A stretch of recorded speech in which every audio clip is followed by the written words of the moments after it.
पहला प्रश्न हम लेते हैं डॉक्टर अश्विनी वैष्णव माता जी का।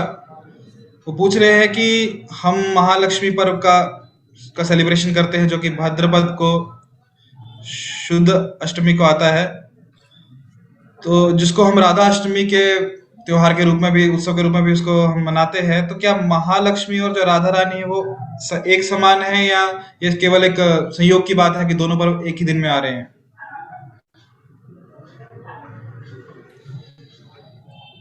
तो दोनों ही सही है कि दोनों पर्व जो हैं वो अष्टमी के दिवस आ रहे हैं। साथ ही साथ श्रीमती राधा रानी और महालक्ष्मी जी का भी संबंध है। गौड़ीय वैष्णव सिद्धांत है, उसके अनुसार पूर्ण पुरुषोत्तम भगवान श्री कृष्ण है, और भगवान श्री कृष्ण की जो शक्ति हैं वह है श्रीमती राधा रानी। तो जीव गोस्वामी जी ने और रूप गोस्वामी जी ने और अन्य जो हमारे आचार्य हैं, विश्वनाथ चक्रवर्ती ठाकुर, बलदेव विद्याभूषण जी, और फिर भक्ति विनोद ठाकुर महाराज, भक्ति सिद्धांत सरस्वती ठाकुर महाराज, और इस्कॉन संस्थापक आचार्य श्री श्रीमद अभय चरण अरविंद भक्ति वेदांत स्वामी श्री प्रभुपाद, ये सब समझाते हैं कि भगवान कृष्ण से ही जो दिव्य लोक है और मृत्यु लोक है, दोनों का ही उद्गम होता है। एक है वैकुंठ और एक है दिव्य लोक, जो है वो वैकुंठ कहलाता है, और ये है मृत्यु लोक जहां पर हम हैं। तो ये दोनों ही लोकों की उत्पत्ति जो है भगवान की शक्ति रूप में होती है।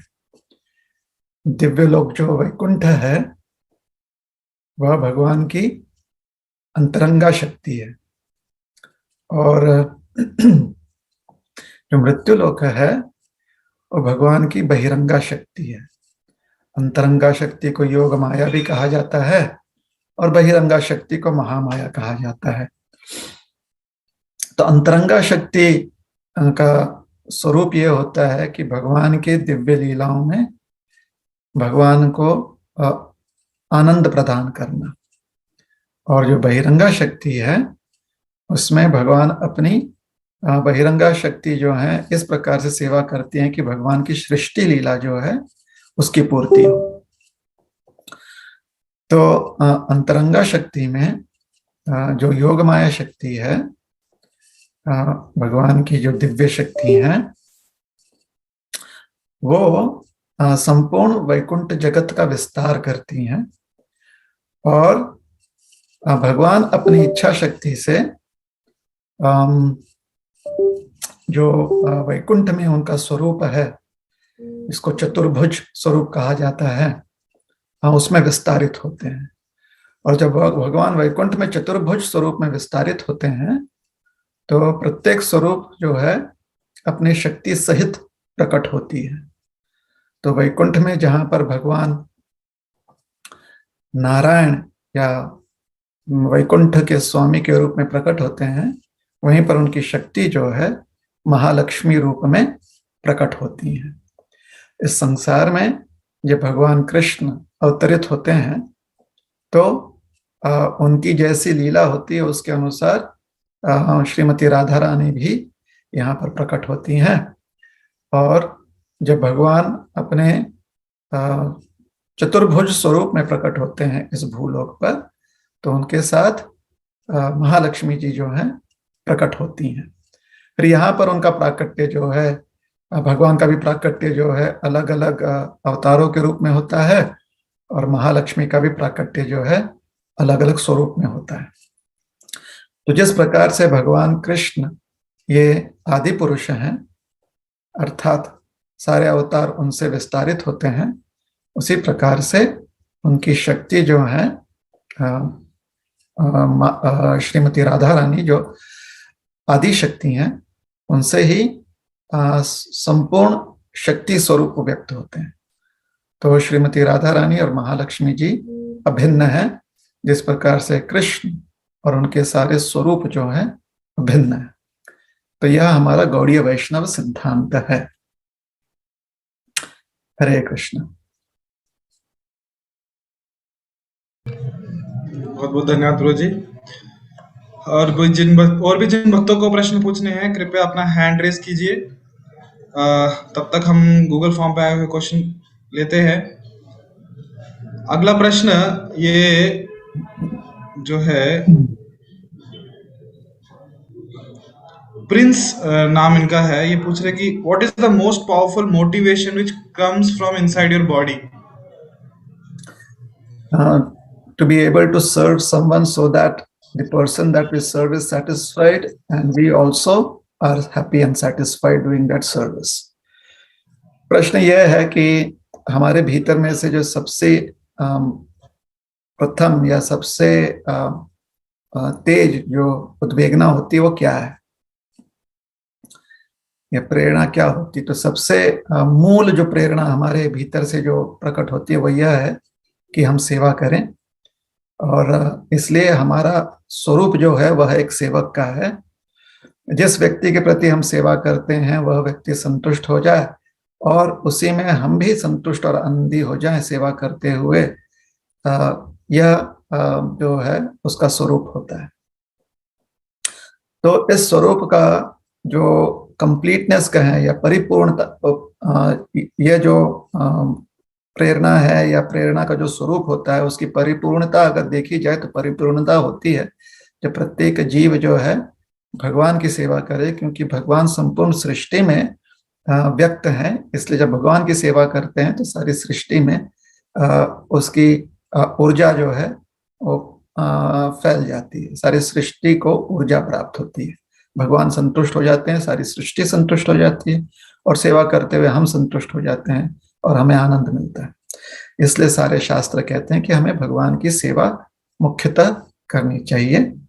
और इसका यह अर्थ नहीं है कि सिर्फ भगवान की सेवा करनी चाहिए, मात्र अगर भगवान की सेवा कर लिए तो वो भी अति उचित है, किंतु क्योंकि भगवान प्रत्येक जीव में और प्रत्येक कण में भी विराजमान है, इसलिए भगवान की वहां पर उपस्थिति देखकर अन्य जीवों की भी अगर सेवा करते हैं तो वो भी योग्य है।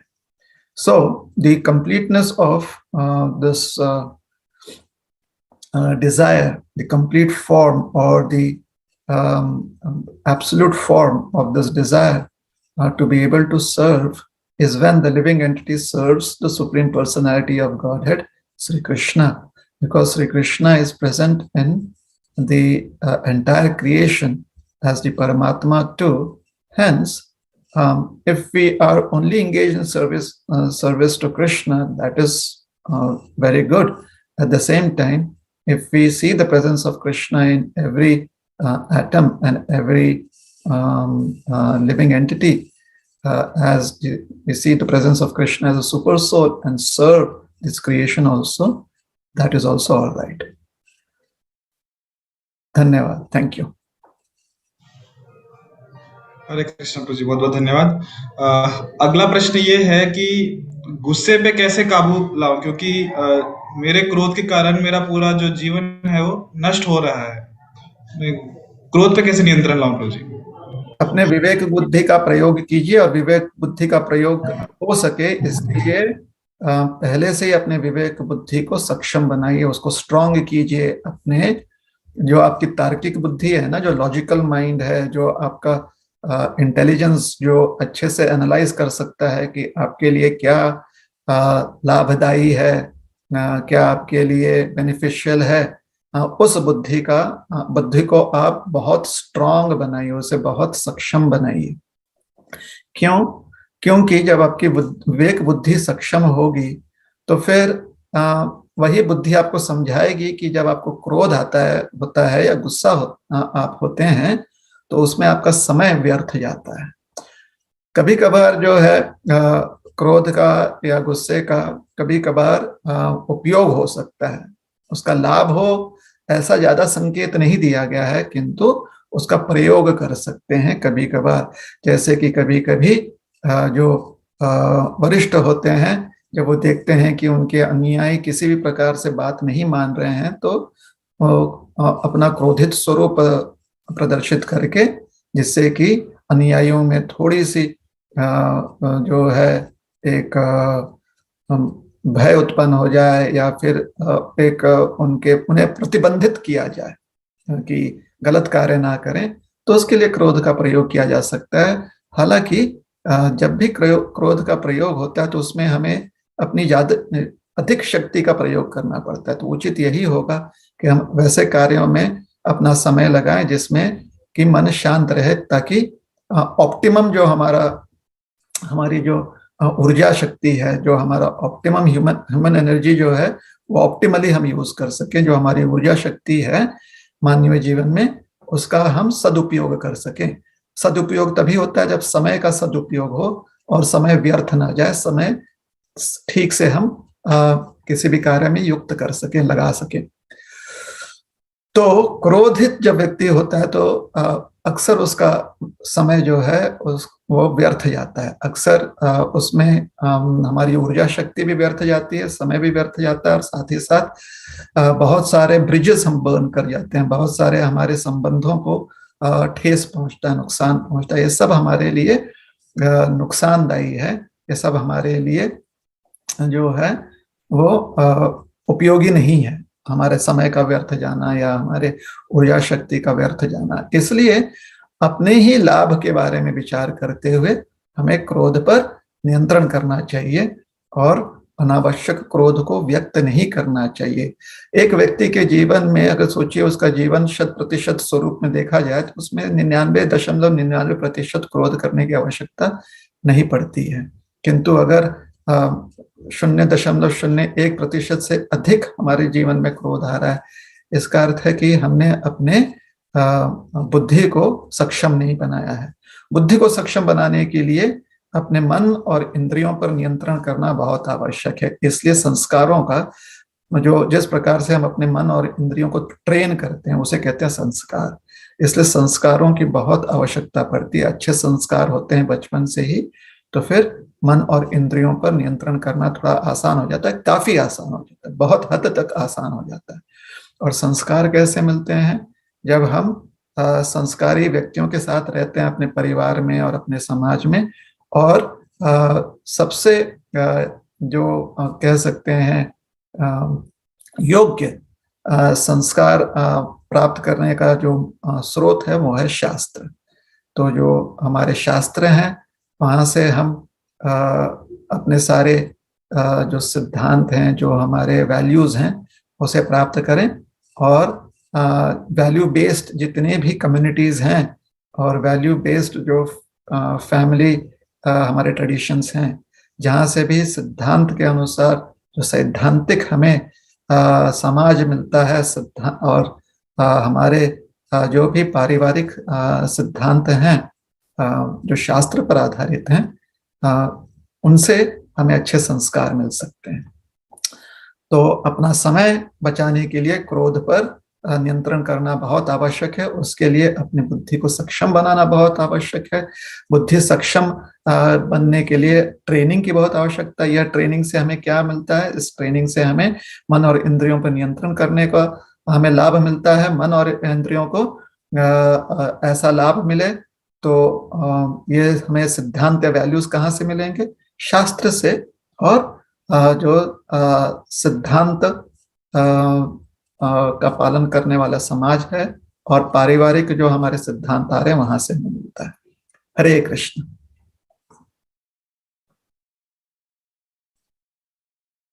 हरे कृष्णा।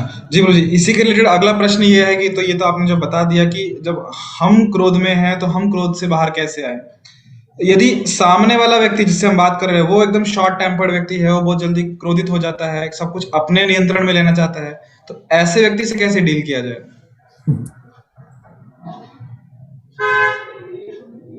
जब हमें पता रहता है कि हमारे जीवन में तूफान आने वाला, हमारे जीवन में कोई भवंडर आने वाला है, तो हमारी कोशिश ये होनी चाहिए कि हम जो हैं पहले से ही अपने बचाव के लिए कुछ ना कुछ करें। या तो उस स्थान से दूर चले जाएं या फिर उसी स्थान पर रहते हुए अपनी सुरक्षा के लिए कोई सुरक्षा कवच जो है प्राप्त कर लें।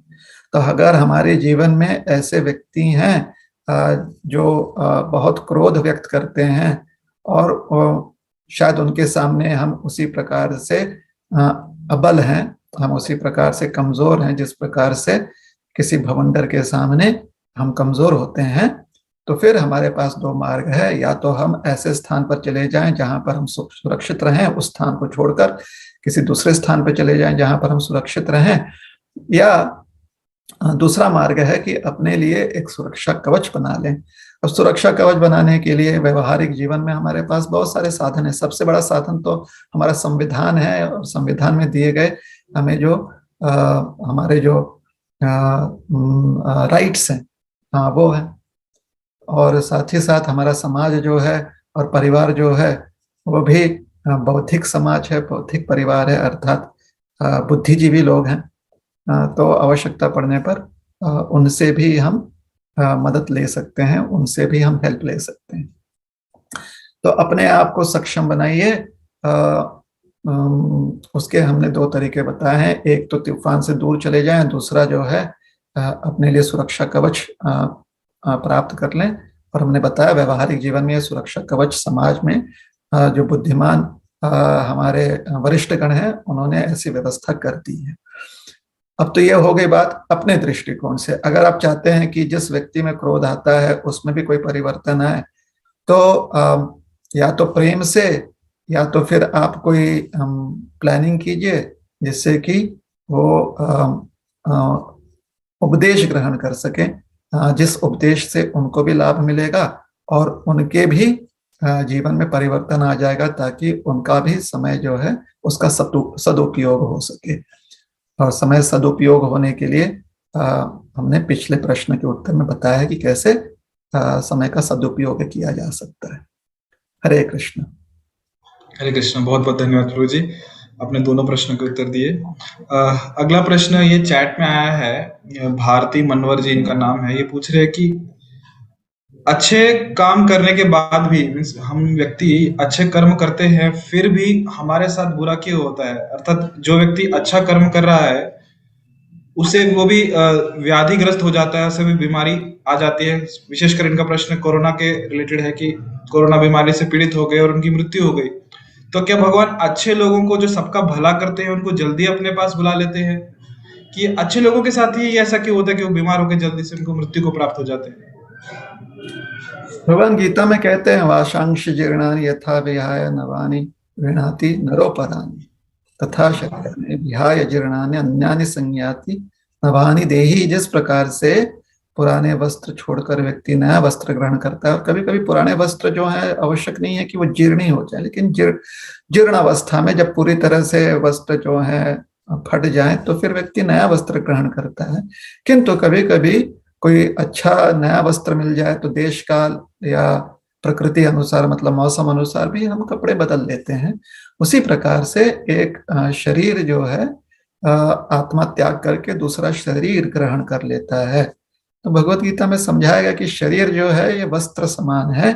जब तक उसका प्रयोग होता है व्यक्ति उसका प्रयोग करता है, और जब उसका प्रयोग व्यक्ति के लिए ना हो पाए किसी कारण से, तो फिर व्यक्ति दूसरे शरीर को ग्रहण करता है। ये दूसरा शरीर या तो एक भौतिक शरीर हो सकता है, या दूसरा शरीर जो है उनका दिव्य स्वरूप हो सकता है, अर्थात मुक्ति प्राप्ति हो सकती है उन्हें। तो जब भी किसी की मृत्यु होती है एक संसार में, तो भगवत गीता के सिद्धांतानुसार उस व्यक्ति को एक नया शरीर प्राप्त हो रहा है जिसमें कि वो अपना कार्य व्यवस्थित रूप से कर सकें।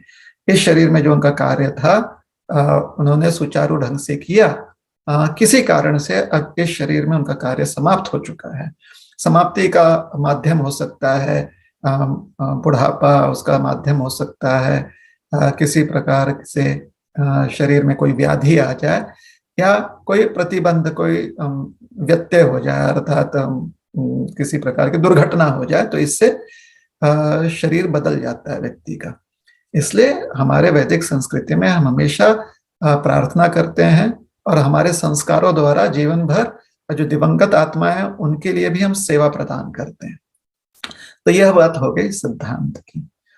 हाँ, कभी कभी हम हमें कोई बहुत प्रिय होता है और हमें लगता है कि वह व्यक्ति बहुत ही अ,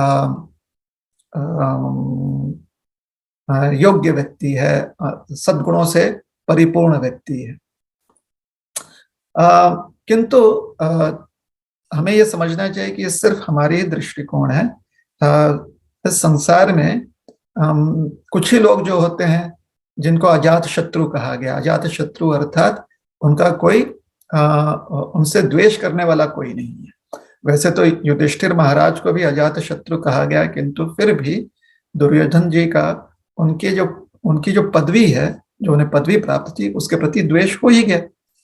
तो जो अजात शत्रु होता है उसके भी प्रति द्वेष हो सकता है। तो इस संसार में ऐसे अजात शत्रु अर्थात जिसके प्रति किसी का द्वेष ना हो, ये संभावना बहुत कम होती है। कहीं ना कहीं किसी ना किसी से गलती हो सकती है, किंतु उनसे गलती हो रही है, दूसरे उसे देख सकते हैं। हम जो है उसे गलती ना समझे, क्योंकि हमें लगता है कि शायद उन्होंने योग्य कार्य किया हो। तो ये दूसरी बात है। तो पहली बात, मृत्यु जो है सिर्फ एक व्यक्ति का अपना वस्त्र बदलने के समान होता है, ताकि वो नए वस्त्र को ग्रहण करके अपने कार्य को सुचारू ढंग से कर सके। दूसरी चीज, जो जिसे हम सही समझते हैं, किसी और के दृष्टिकोण से वो उनके लिए जो है परेशानी उत्पन्न कर सकती है, कोई उन्हें दुख पहुंचा सकता है। तो किसी व्यक्ति का दूसरों पर कैसे प्रभाव पड़ता है वो सिर्फ हम निर्धारित नहीं कर सकते। तीसरी बात, जहां तक महामारी की बात है, तो ये तो अधिदैविक और अधिभौतिक क्लेश है। अधिदैविक अर्थात जो निसर्ग द्वारा हमें प्रदान होता है क्लेश या दुख, और अधिभौतिक मतलब जो दूसरे जीवों द्वारा हमें दुख प्राप्त होता है। तो देखते हैं कि महामारी जो है ये समय समय पर आते ही रहते हैं, और महामारी का स्वरूप ही होता है कि अधिक मात्रा में उस समय व्यक्ति समाज में लोग व्याधिग्रस्त हो जाते हैं, बीमार अधिक मात्रा में होते हैं, और मृत्यु भी अधिक मात्रा में होती है। और जो ऐसे महामारी से निकल जाए बिना किसी व्याधि के और मतलब बिना मृत्यु के, तो ठीक है, उन्हें और मौका अवसर मिल गया है कि अपने जीवन का लक्ष्य जो है, जीवन के जो कार्य हैं, उसे साध्य करें। अब आते हैं कि वैयक्तिक रूप से, लेकिन हमें हमारी भावनाएं जो उस व्यक्ति से जुड़ी हुई हैं। तो अगर हमारी भावनाएं उस व्यक्ति से जुड़ी हुई हैं, तो हमें समझना चाहिए कि हर व्यक्ति का समय जो है यहाँ पर बंधा हुआ है, अर्थात उनकी कभी ना कभी मृत्यु होनी है। हमारे जीवन काल में मृत्यु हो जाएगी तो फिर हमें उनके वियोग में रहना पड़ेगा, किंतु अगर हमारी मृत्यु उनसे पहले हो जाए तो उनको हमारे वियोग में रहना पड़ेगा। तो ये संसार का स्वरूप है। तो पहली बात हमें जानना चाहिए कि संसार में ये बूझी समझी बात है, मतलब हर कोई इस बात को जानता है।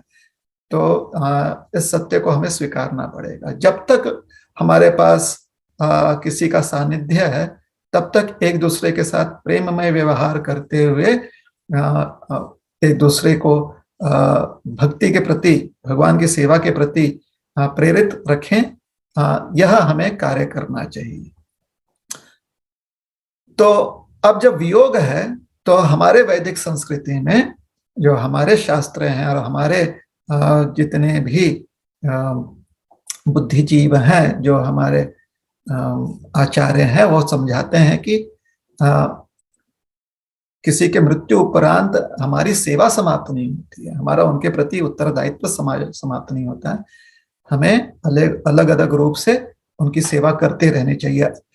उदाहरण के लिए हम उनके स्मरण में जो है दान कर सकते हैं। उनके स्मरण दान अर्थात अन्न दान कर सकते हैं, या वस्त्र दान कर सकते हैं, विद्या दान कर सकते हैं, प्रतिवर्ष कर सकते हैं, हर महीने कर सकते हैं, हर दिन कर सकते हैं। यह हमारी सेवा है, और यह सेवा उन व्यक्ति के स्मरण में, उनके वियोग में हम कर सकते हैं।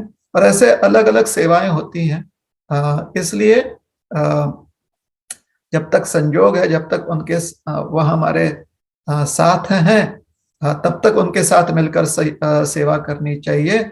और जब उनकी मृत्यु होती है तो मृत्यु उपरांत उनके वियोग में, उनके स्मरण में हमें अपनी सेवा जारी रखनी चाहिए।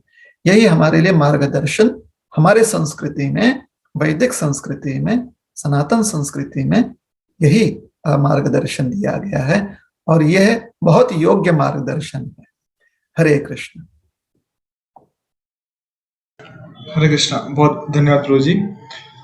अगला प्रश्न पूछने से पहले मैं एक अनाउंसमेंट करना चाहूंगा कि जो भी भक्त प्रश्न पूछना चाहते हैं कृपया अपना हैंड रेस कीजिए।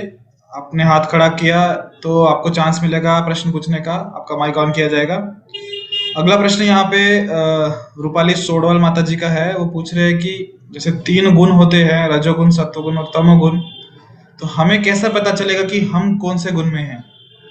सत्व में है, रजो में है, तमो में है? किसी भी चीज की जानकारी तभी होती है, या उसे हम देख पाते हैं या समझ पाते हैं, अगर हमारे पास ज्ञान हो। तो जितना आप ज्ञान प्राप्त कर लें इन गुणों के बारे में, और कैसे ये गुण अपना प्रदर्शन करते हैं, इन गुणों का क्या प्रभाव होता है, प्रकृति में कैसे प्रभाव होता है, हमारे शरीर पर कैसा प्रभाव होता है, उनका स्वरूप कैसा होता है, किसी भी क्षेत्र में, किसी भी अन्न में या जल में कैसा उनका स्वरूप होता है, प्रकृति के जितने तत्व हैं उसमें उनका स्वरूप क्या है, हमारे इच्छाओं के, जब इच्छा हम व्यक्त करते हैं तो कैसी इच्छाएं किन गुणों के द्वारा प्रकट होती हैं, ये सब कुछ जो है शास्त्र में समझाया गया है। तो जितना ज्यादा हम शास्त्र अध्ययन करेंगे और उस पर विमर्शन करेंगे, अर्थात उसके बारे में एनालिसिस करेंगे, उसके ऊपर हम चिंतन करेंगे, जो शास्त्रोपदेश हैं उस पर चिंतन करेंगे, और जो बुद्धिमान आचार्य हैं हमारे पूर्वाचार्य, अगर उन पर उनकी कोई भी टीका या टिप्पणी है इस पर, तो उसका भी अध्ययन करेंगे। और वर्तमान में अपने साथ जो हमारे पियर्स हैं, जो हमारे साथ और भी जो समबुद्धि या सम इच्छा रखने वाले, जिसको हम लाइक माइंडेड लोग कहते हैं, तो ऐसे लाइक माइंडेड लोगों के साथ हम चर्चा कर सकते हैं। और इन चर्चाओं के माध्यम से, विमर्शन के माध्यम से, चिंतन के माध्यम से और शास्त्र अध्ययन करते हुए हम धीरे धीरे सीख सकते हैं, समझ सकते हैं कि इन गुणों का प्रभाव कैसे पड़ता है हमारे जीवन में। या हम यह भी सीख जाते हैं, समझ जाते हैं कि गुणों के प्रभाव में अपने आप को स्थिर कैसे रखना है, अपने मन को शांत कैसे रखना है, यह भी सीख जाते हैं। तो अध्ययन कीजिए, चर्चा कीजिए, मार्गदर्शन प्राप्त कीजिए उस विषय में, और अपने जीवन के जो अनुभूतियां हैं उसके भी आप जो है ध्यान में रखिए। तो वर्षानुवर्ष ऐसे करते हुए हम अधिक माहिर हो जाते हैं, ज्यादा हम जो है जानकार हो जाते हैं गुणों के संबंध में, जो त्रिगुण है उसके संबंध में। हरे कृष्ण।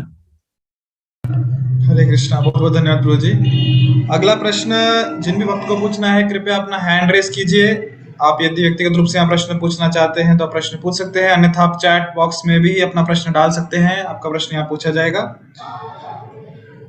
आगे बढ़ते हुए कुछ वन वर्ड क्वेश्चंस प्रभु जी आपके लिए, कि ये वर्ड सुनने के बाद आपके मन में कौन सा शब्द आता है। ये मेरी तरफ से चाइल्डहुड, बचपन,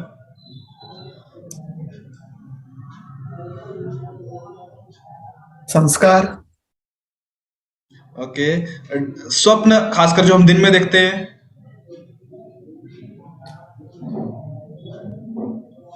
सेवाभिलाषा, विश्वास,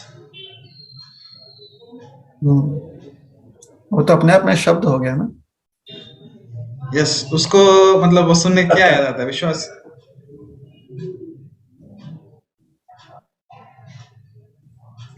शेल्टर, शरणागति या शरणागति, आत्मसमर्पण। प्रेम। बहुत बहुत धन्यवाद प्रभु जी। अगला प्रश्न यहाँ पे नितेश डोले प्रभु जी पूछ रहे हैं कि मृत्यु के लिए हम कैसे खुद को तैयार करें, how should be prepare for death. अच्छे से जीवन कैसे जीना चाहिए, यही मृत्यु की तैयारी है। आप अपना जीवन अच्छे से जगिए, मृत्यु अपने समय पर आ जाएगी और आप तैयार रहेंगे। तो ज्ञान कि जीवन कैसे अच्छे से जीना चाहिए और अपने जीवन में कैसे अच्छे कर्म करते रहना चाहिए, जिससे कि उन कर्म फलों को हम भगवान को समर्पित कर सकें। बहुत बहुत धन्यवाद प्रभु जी। जिन भक्तों को प्रश्न पूछना है कृपया अपना हाथ खड़ा कीजिए ताकि आपको भी अवसर मिले प्रश्न पूछने का। अगला प्रश्न यहाँ पे मधुर जी का है, मधुर चाबरा। वो पूछ रहे हैं कि उनकी जो माता श्री हैं वो हॉस्पिटल में हैं, बीमार हैं और वो अभी उनका जो नियमित नाम जप है वो भी नहीं कर पा रही हैं और इस बात का उन्हें काफी खेद होता है, उन्हें बुरा लगता है कि वो उनका नाम जप नहीं कर पा रही है। तो उन्हें अभी हम कैसे वो आश्वासन दिला सके कि कृष्ण है आपके साथ, कृष्ण अभी भी आपके साथ हैं और हमेशा आपके साथ रहेंगे। अस्पताल में अगर आपको सुविधा दी जाती है तो आप हरे कृष्ण महामंत्र का कोई टेप जरूर चला कर रखिए। आजकल तो मोबाइल फोन पर आपको कीर्तन मिल जाएगा या जपा मिल जाएगा।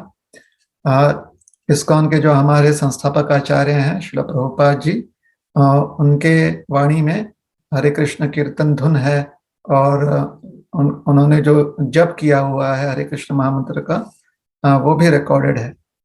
तो अगर सुविधा मिल जाती है रुग्णालय के तरफ से, हॉस्पिटल की तरफ से, और अगर आपके माता जी को तकलीफ नहीं हो रही है तो वो आप चलाते रहिए, वो उनके बगल में रखिए और जितनी जब भी वो जो है चेतनशील है अर्थात कॉन्शियस हैं तो सुनकर उनके मन में वह कीर्तन या तो गूंजेगा या वो जप जो है वो गूंजेगा उनके मन में, या फिर वो उनके मन में वो जप करना करते रहेंगे। अगर वो थोड़े बहुत मायूस हैं अपने सेहत को लेकर तो उन्हें प्रेरणा दीजिए। गीता ज्ञान, जो गीता के श्लोक हैं, गीता के जो अध्याय हैं, वह आप उनके साथ बैठकर सिर्फ उन श्लोकों का उच्चारण अनुवाद सहित कीजिए, क्योंकि भगवत गीता के जो ये श्लोक हैं ये बहुत ही सुंदर हैं, उनका अर्थ बहुत सुंदर है और कोई भी व्यक्ति किसी भी परिस्थिति में जो है उनका अर्थ तो समझ जाता है तो उसे बहुत ही शांति मिलती है। उसका मन जो है बहुत उत्साह से भर जाता है। तो भगवत गीता का श्लोक पठन स्वयं जाकर कर सकते हैं तो कीजिए, या फिर उसका भी रिकॉर्डिंग जो है लूप पर लगा दीजिए।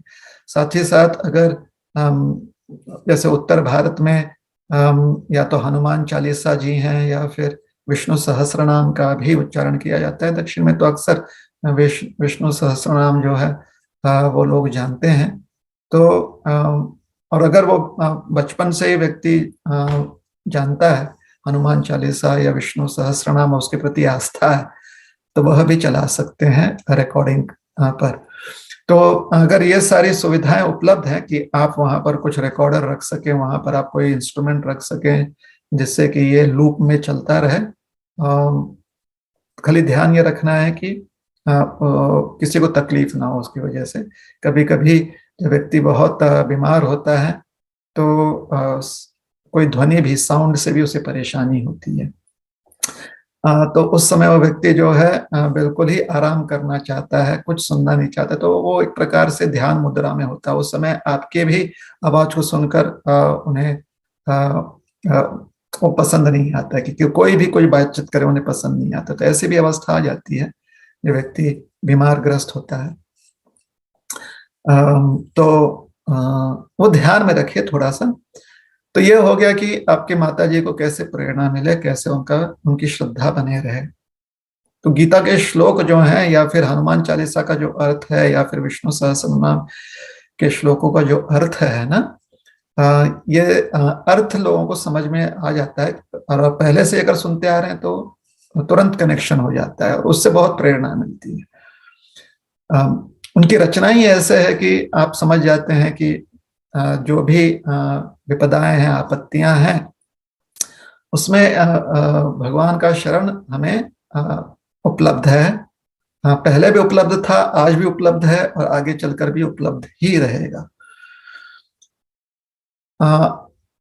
तो यह हम उनकी इस प्रकार से सेवा कर सकते हैं। जो भी बीमार हैं, सिक हैं, हॉस्पिटल में हैं, और अपने लिए अपना भी उत्साह बनाए रखिए, विश्वास रखिए कि भगवान की इच्छा रही और कर्मों का इस प्रकार से जो प्रकृति के नियम है, अगर सुविधा मिले तो आपके जो परिवारजन रोगग्रस्त हैं, उनकी सेवा करने का आपको और अवसर मिल सकता है। ये श्रद्धा रहनी चाहिए।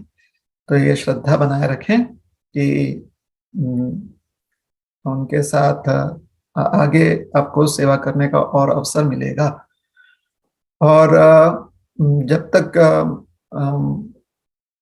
कोई और परिस्थिति निर्माण नहीं हो जाती है, तब तक हमें यह विश्वास ये श्रद्धा रखनी चाहिए कि सब कुछ ठीक हो जाएगा। पॉजिटिव हमेशा रहना चाहिए। सकारात्मक वृत्ति बहुत ही आवश्यक है। हरे कृष्ण। हरे कृष्णा। बहुत बहुत धन्यवाद प्रभु जी। अगला प्रश्न रेवती जीवन प्रभु पूछना चाहते हैं। रेवती जीवन प्रभु, आप अपना माइक ऑन कर सकते हैं। हरे कृष्णा, धन्यवाद, प्रणाम।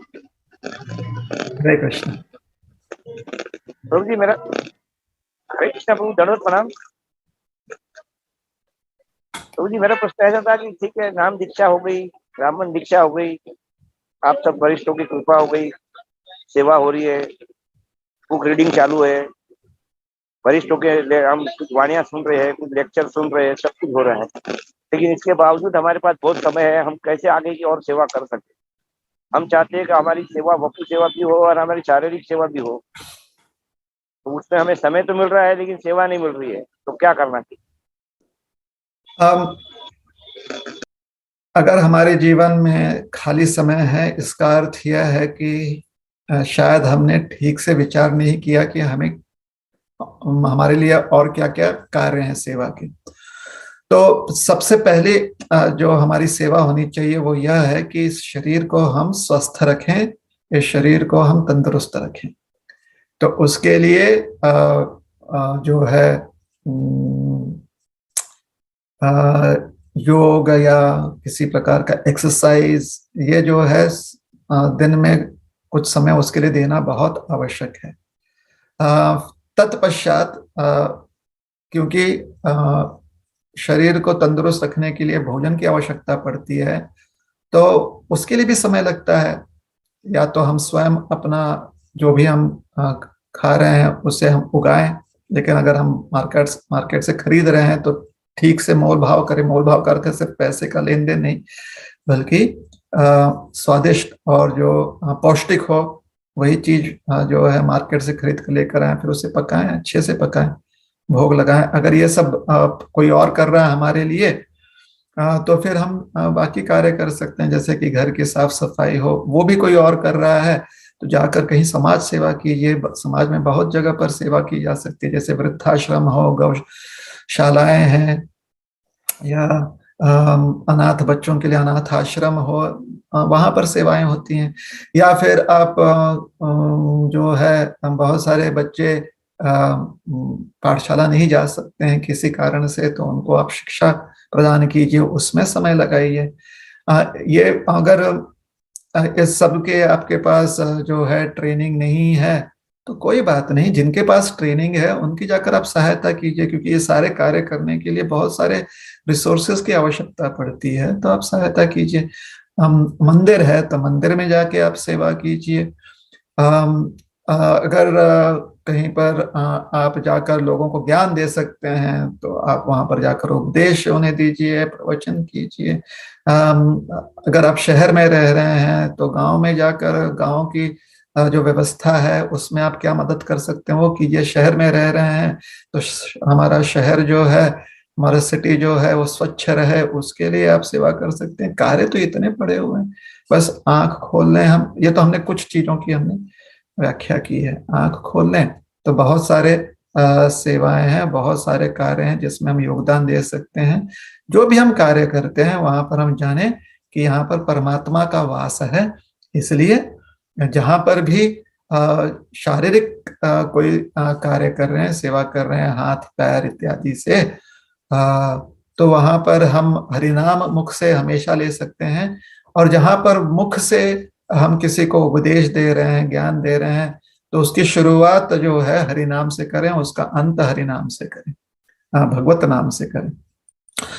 और ऐसे हम जो है एंगेज रहें जीवन में। ठीक है। हरे कृष्णा रेवती जीवन प्रभु, उम्मीद है आपको यदि आपका प्रश्न का उत्तर मिल गया हो, तो यदि मिल गया है तो कृपया आप चैट बॉक्स में बता सकते हैं यदि आप संतुष्ट हैं तो। अगला प्रश्न यहाँ पे चैट बॉक्स में हिमांशु जी का आया है। वो पूछ रहे हैं कि हमारे मन को जप पे कैसे केंद्रित करें, क्योंकि जप करते समय बहुत सारे डिस्ट्रैक्शंस आते हैं, मन विचलित होता है।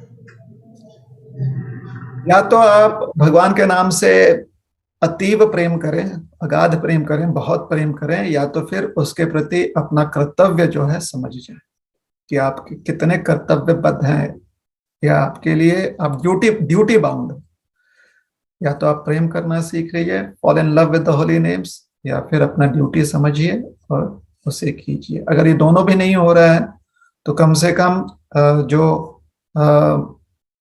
पुनर्जन्म की प्रक्रिया है, क्या मृत्यु उपरांत फिर से जन्म मिलेगा और 84 लाख योनियों में जन्म मिल सकता है, और कर्म फल के परिमाण है, उससे परिणाम मिल सकते हैं। कर्म फलों के हमें कर्म के परिणाम मिलेंगे कर्म फलों के रूप में, उसमें हमें दुख व्यथा व्याधि इत्यादि प्राप्त हो सकती है, तो उससे भयभीत होकर कीजिए, है ना। तो सबसे अच्छा है कि आप प्रेम करना सीखिए भगवान के नाम से, भगवान से। तो जिस व्यक्ति से आप प्रेम कर सकते हैं उनके नामों के प्रति बहुत आसक्ति हो जाती है। नहीं तो फिर कर्तव्य रूप में कीजिए, ड्यूटी बाउंड हो जाइए कि भाई ये हमारा कर्तव्य है।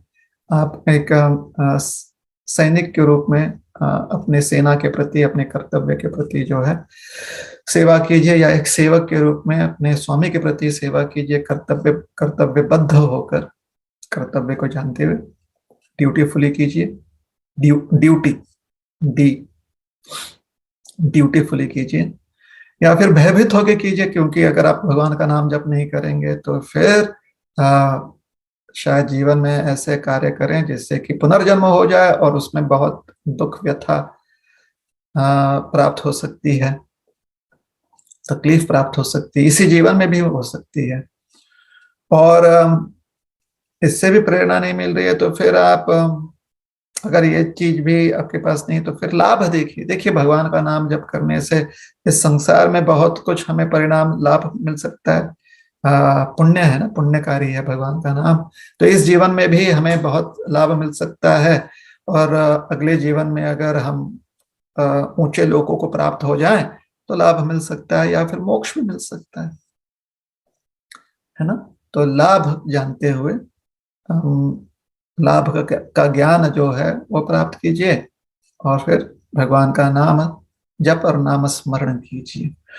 अगर आपको अकेले नाम जप नाम स्मरण करने में उत्साह नहीं होता है तो उन लोगों के साथ मिलकर आप नाम जप नाम स्मरण कीजिए जो बड़े उत्साही हैं, क्योंकि जिनके जैसा संग वैसा रंग, जो जिनके साथ आप रहेंगे वैसे ही आप में ऊर्जा और प्रेरणा जो है जागृत होगी।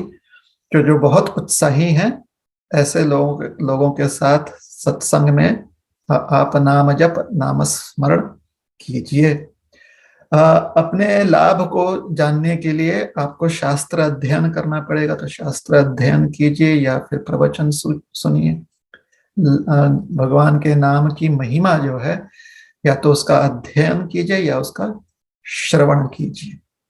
और अपने जीवन में जितने कम आप उलझने उत्पन्न कर सकते हैं उतने कम उलझन उत्पन्न कीजिए।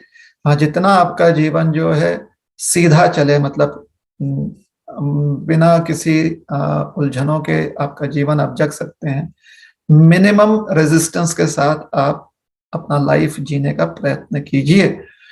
उससे आपका मन शांत रहता है। जहां पर मन शांत रहता है वहां पर प्रेम जल्दी जागृत होता है,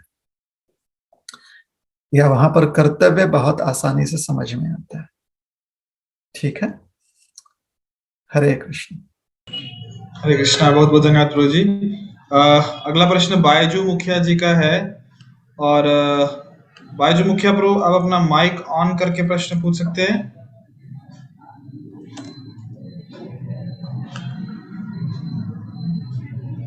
हरे कृष्णा प्रभु जी, दंडवत प्रणाम। हरे कृष्ण। प्रभु जी, हमारे तरफ सरस्वती पूजा मनाते हैं, जैसे इधर गणपति पूजा होता है वैसे ही सरस्वती पूजा हमारे तरफ मनाते हैं। उसमें कुछ सहयोग करने के लिए बोल रहे हैं प्रभु जी, तो वो करना चाहिए क्या नहीं करना चाहिए? हमेशा सहयोग करने की वृत्ति रखनी चाहिए। सबसे अच्छा इस वृत्ति का परिणाम मिलता है जब हम श्री भगवान के संबंध में कोई कार्य करते हैं। सरस्वती मैया ये भगवान श्री कृष्ण की शक्ति हैं और वो विद्या प्रदायिनी भी हैं। वो हमें विद्या दान करती हैं। वो साथ ही साथ हमें शक्ति देती हैं कि हम अपने जिह्वा से अच्छे कार्य कर सकें। तो वह जो है वाचा शक्ति भी हमें प्रदान करती हैं, जिससे कि हमारा नाम स्मरण, नाम जप अच्छे से हो जाए। तो सहयोग हमेशा करने का हमें प्रयास करना चाहिए। खाली इतना ध्यान रखना चाहिए कि जब हम कोई भी सहयोग करते हैं या सहयोग में योगदान करते हैं तो उसका प्रयोग अच्छे से हो रहा, तो उतना ध्यान रखने का प्रयास करना चाहिए। ठीक है,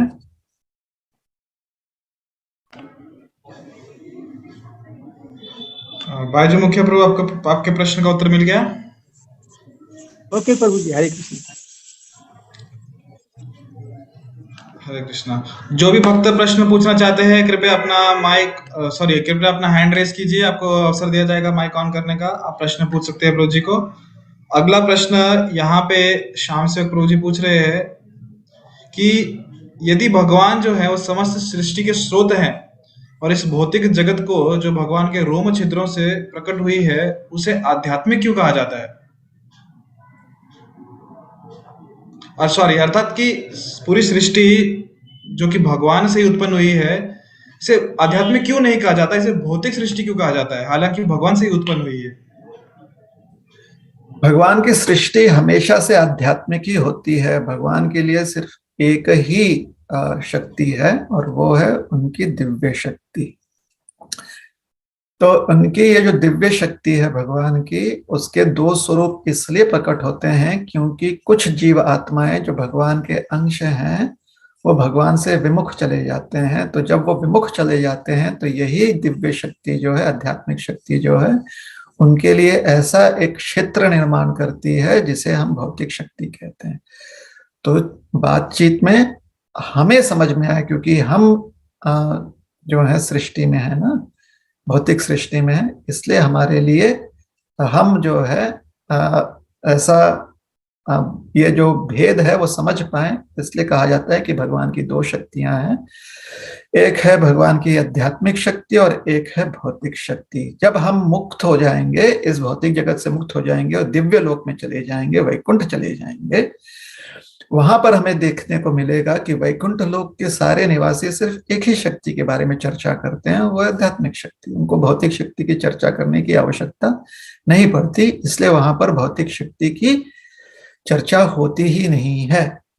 जिस प्रकार से जेल में रहते हुए व्यक्ति जेल के जीवन और बाहर के जीवन की चर्चा करता है, लेकिन जो व्यक्ति जेल के बाहर रहता है उसे जेल के जीवन की चर्चा करने की आवश्यकता नहीं पड़ती। हाँ, अगर कोई गलत काम कर रहा है तो उसे समझाना पड़ता है कि जेल जाओगे तो वहां पर ऐसे आपको जीवन जगना पड़ेगा, अन्यथा बाहर के जीवन में कोई जेल की चर्चा नहीं करती। अभी श्याम सेवक से ही पूछ लो, अपने दैनिक जीवन में कितना जेल के बारे में चर्चा करता है कि जेल में ऐसा होता है, जेल में वैसा होता है, जेल में ये किया जाए, जेल नहीं। वो तो अपने सामान्य व्यवहारिक जीवन के बारे में चर्चा करता है कि हम यहाँ जाएंगे, वहां पर घूमेंगे, ये देखने जाएंगे, मार्केट जाएंगे, घर में रहेंगे। तो स्वाधीनता जहां पर है ना, स्वतंत्रता जहां पर है। लेकिन जो जेल में व्यक्ति होता है वो दो प्रकार के जीवन का के बारे में चर्चा करता है। एक जेल में जहां पर वो बंदी है, तो वहां पर रोक टोक है, बंधन का जीवन है, और जेल के बाहर का जीवन जहां पर स्वतंत्रता है, वहां पर बंधने नहीं है। तो जेल में रहने वाला व्यक्ति जो है दो शक्तियों की, दो जीवनों की चर्चा करता है। दोनों जीवन जो है सरकार के अधीन ही चलते हैं। सरकार इन दोनों जीवनों के लिए, जो जेल के बाहर का जीवन है और जेल के भीतर का जीवन है, सरकार का, दोनों का सरकार पर ही उत्तरदायित्व है। किंतु सरकार की तरफ से तो सभी के लिए जो राशन पानी होता है वो एक ही प्रकार से होता है ना। सरकार ये तो नहीं कहती है कि भाई ये जो उगाया जा रहा है, ये जो गेहूं खरीद रहे हैं, ये खास हमने मॉडिफाई किया हुआ है जेल के वालों के लिए, और ये जो गेहूं हम खरीद रहे हैं ये खास हमने उसको बनाया है जो स्वाधीन जीवन जी रहे हैं। ऐसे तो सरकार नहीं करती। सरकार तो एक ही प्रकार का गेहूं इकट्ठा करती है, फिर उसे बांटती है सरकार कि जो सामान्य नागरिक है, जो अपने कर्तव्यों के पालन करने वाला कर्तव्यनिष्ठ नागरिक है, उसके लिए कुछ गेहूं जाता है, और जो जेल में नागरिक हैं उनके लिए अलग से गेहूं जाता है। किंतु गेहूं खरीदने में सरकार भेदभाव नहीं करती, उसके लिए एक ही प्रकार का गेहूं होता है सरकार के लिए। लेकिन जेल में रहने वाले व्यक्ति को पता चलता है कि हाँ, ये गेहूं जो है ये हमारे लिए लाया गया है, और बाहर का गेहूं जो है बाहर वालों के लिए। तो ये थोड़ा सा समझ लें तो आसानी हो जाएगी। हमारे लिए आवश्यक है कि हम भौतिक सृष्टि और आध्यात्मिक सृष्टि का भेद समझें। इसलिए यहाँ पर चर्चा की जाती है कि भगवान की दो शक्तियां हैं, आध्यात्मिक शक्ति और भौतिक शक्ति। वैकुंठ के लोग जो हैं सिर्फ एक ही शक्ति की चर्चा करते हैं, वो कहते हैं भगवान और भगवान की आध्यात्मिक शक्ति। तो अगर हम वैकुंठ लोग चले जाएं तो वहां पर एक ही शक्ति के बारे में चर्चा होगी। हरे कृष्णा। हरे कृष्ण गुरु जी। तो श्याम से प्रभु, क्या आपको आपके प्रश्न का उत्तर मिल गया है? Yes, so thank you very much प्रभु जी बोल रहे हैं। तो अगला प्रश्न है विशाली जय माता जी का। माता जी, आप अपना माइक ऑन करके प्रश्न पूछ सकते हैं।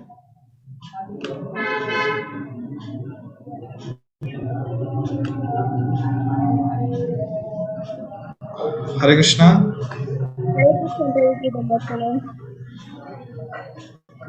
प्रभु जी, मेरा एक क्वेश्चन है कि कोई हरि नाम लेकर झूठ बोलता है तो उसका क्या फल मिलता है? अगर आप सही कार्य करते हैं तो उसका फल होता है कि आप पुण्य प्राप्त करते हो। आप गलत कार्य कर रहे हो तो उसका फल होता है कि आप को तकलीफ होगी, तो वह पाप कहलाता है। और अगर आप ऐसा कोई कार्य करते हो जो शास्त्र में भगवान की सेवा के लिए करनी चाहिए, साक्षात भगवान कहते हैं कि करना चाहिए, तो वह कार्य जो है वो कर्म फलों से मुक्त होता है। अर्थात वह कार्य करते हुए अगर व्यक्ति अपनी पूर्ण सिद्धि प्राप्त कर जाए तो फिर मुक्त हो जाता है, मोक्ष को प्राप्त करता है।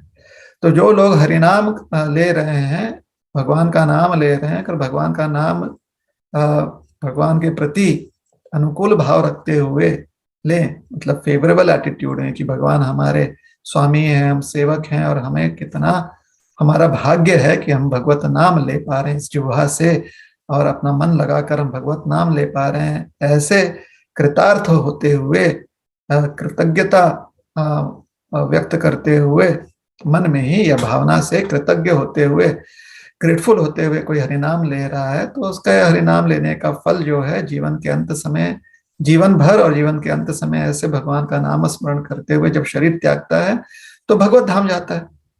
किंतु अगर कोई भगवान का नाम ले रहा है और फिर किसी प्रकार से कोई गलत कार्य कर रहा है, तो भगवान का नाम लेने का जो फल है उसे प्राप्त होगा और गलत कार्य करने का जो फल है उसे प्राप्त होगा। गलत कार्य का फल जो है इस संसार में मिलता है, अर्थात पुनर्जीवन उसे प्राप्त करना ही पड़ेगा, पुनर्जन्म उसका होगा। या अगर उस गलत कार्य का फल इसी जीवन काल में मिलना है तो उसे किसी न किसी प्रकार की व्याधि होगी, बीमारी होगी, तकलीफ होगी, दुख मिलेगा, संकट आएगा, कुछ ना कुछ ऐसा जरूर होगा। क्यों? क्योंकि जो व्यक्ति भगवान का नाम ले रहा है वो भगवान के नाम के प्रति आसक्त हो जाता है, तो संसार में किसी और व्यवहार में उसकी आसक्ति नहीं होती उतनी। इसलिए संसार में कोई भी कार्य करता है तो यह विचार करके नहीं करता है कि यह पुण्य कार्य है या पाप।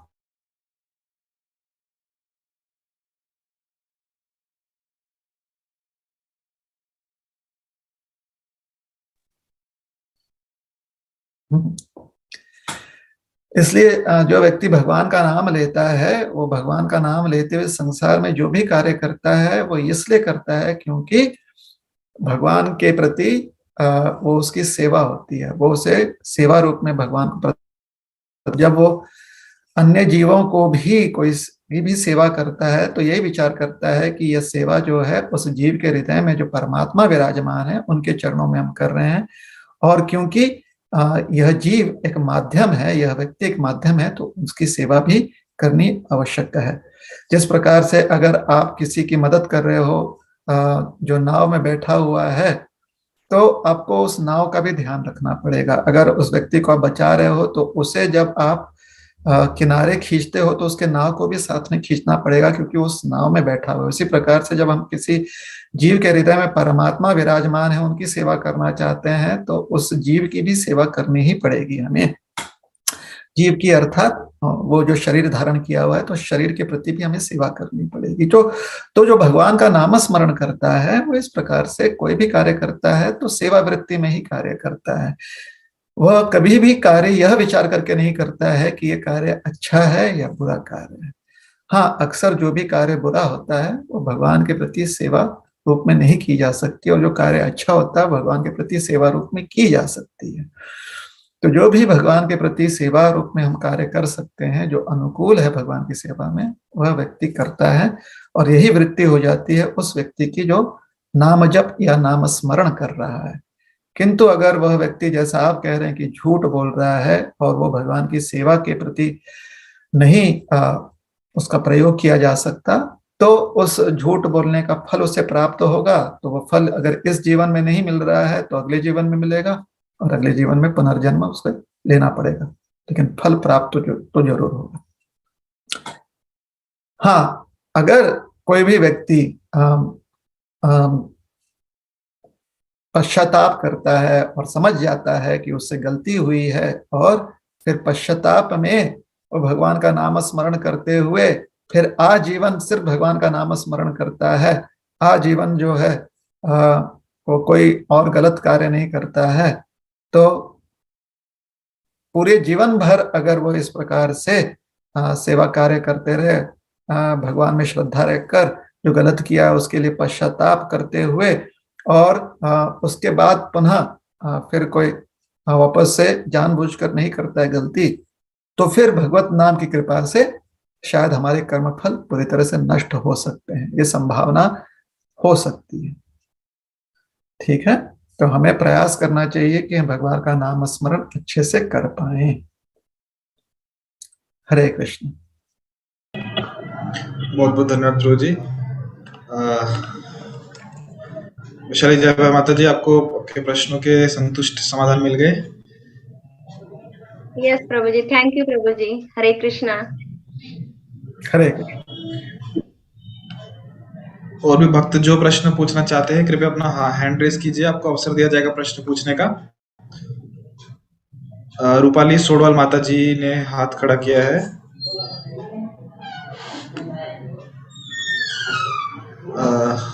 हरे कृष्णा माता जी, आप अपना माइक ऑन कर सकते हैं, और यदि आपका प्रश्न गुणों से संबंधित है तो आपका प्रश्न जो गूगल फॉर्म पे आया था वो पूछा गया है यहाँ पे। यदि अन्य कोई प्रश्न है तो आप पूछ सकते हैं अपना माइक ऑन करके।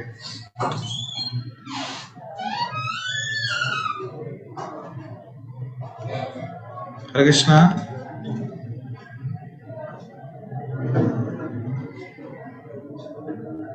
माता जी, आप हरे अपना कृष्णा। माइक। हरे कृष्णा। हरे जी, हेलो। आपको सुन पा रहे हैं माता जी। हाँ, प्रभु जी वही सवाल था, मैं सुन लूंगी बाद में। जी जी माता जी। Okay, thank you.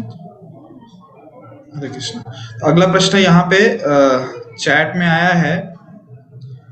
हिमांशु जी पूछ रहे हैं कि हम भगवान को हमेशा अपने साथ कैसे महसूस करें, खासकर जब हम नेगेटिव थॉट्स में से जूझ रहे हो, उस समय हम कैसे भगवान को अपने एकदम नजदीक महसूस करें।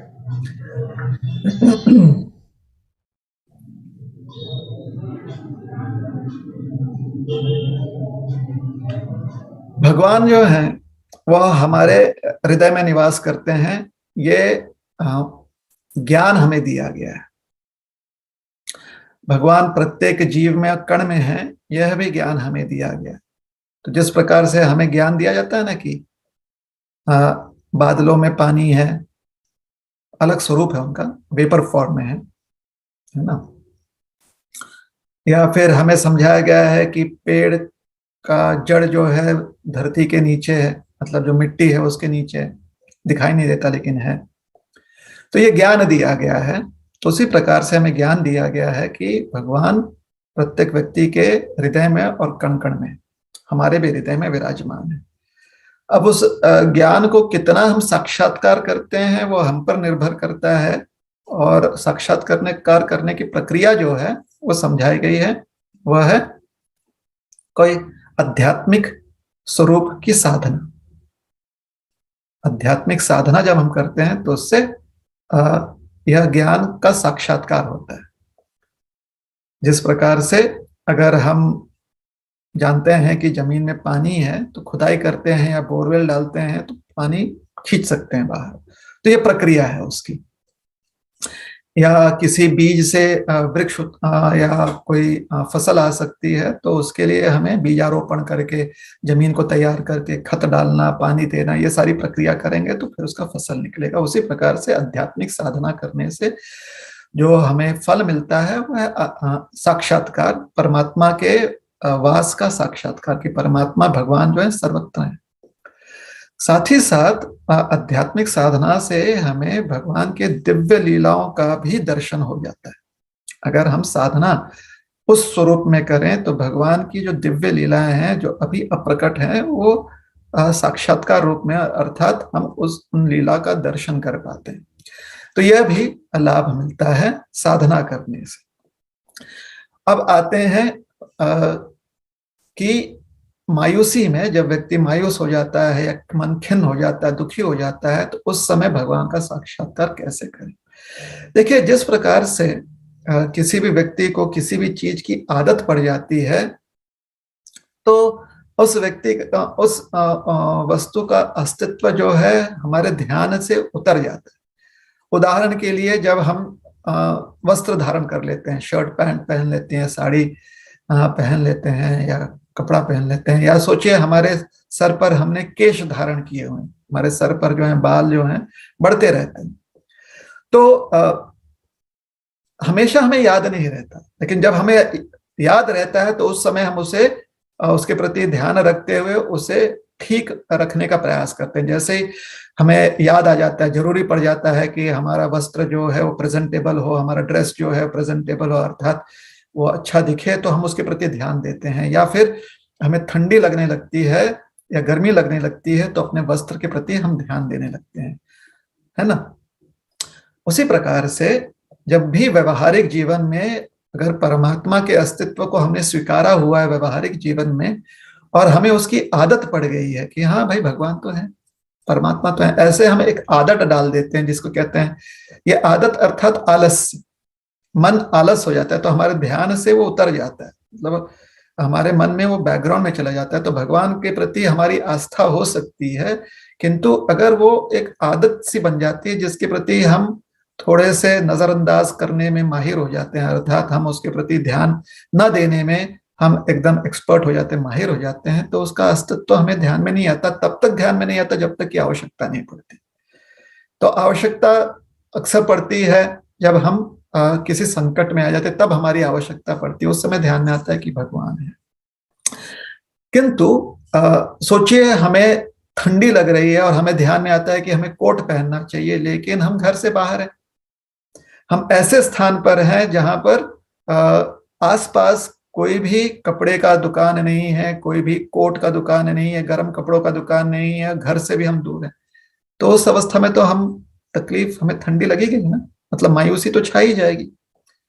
तो उसी प्रकार से अगर भगवान के प्रति हमारी आस्था है किंतु उसके प्रति हमारा ध्यान घट चुका है, आस्था है ध्यान घटा हुआ है, आदत हो गई है कि ध्यान ना देना उसके प्रति, तो वह आदत अगर पड़ गई हमारी, तो संकट में जब भगवान का स्मरण होता है, दुख में अगर भगवान का स्मरण होता है, किंतु वह स्मरण हमारे लिए उतना स्फूर्तिदायक नहीं है, या उस स्मरण होते हुए हमारे जीवन में जो भी कर्म हो रहे हैं, जो भी कार्य हो रहे हैं, वह हमारे मन को पसंद नहीं आ रहा है, तो फिर व्यक्ति मायूस हो जाता है।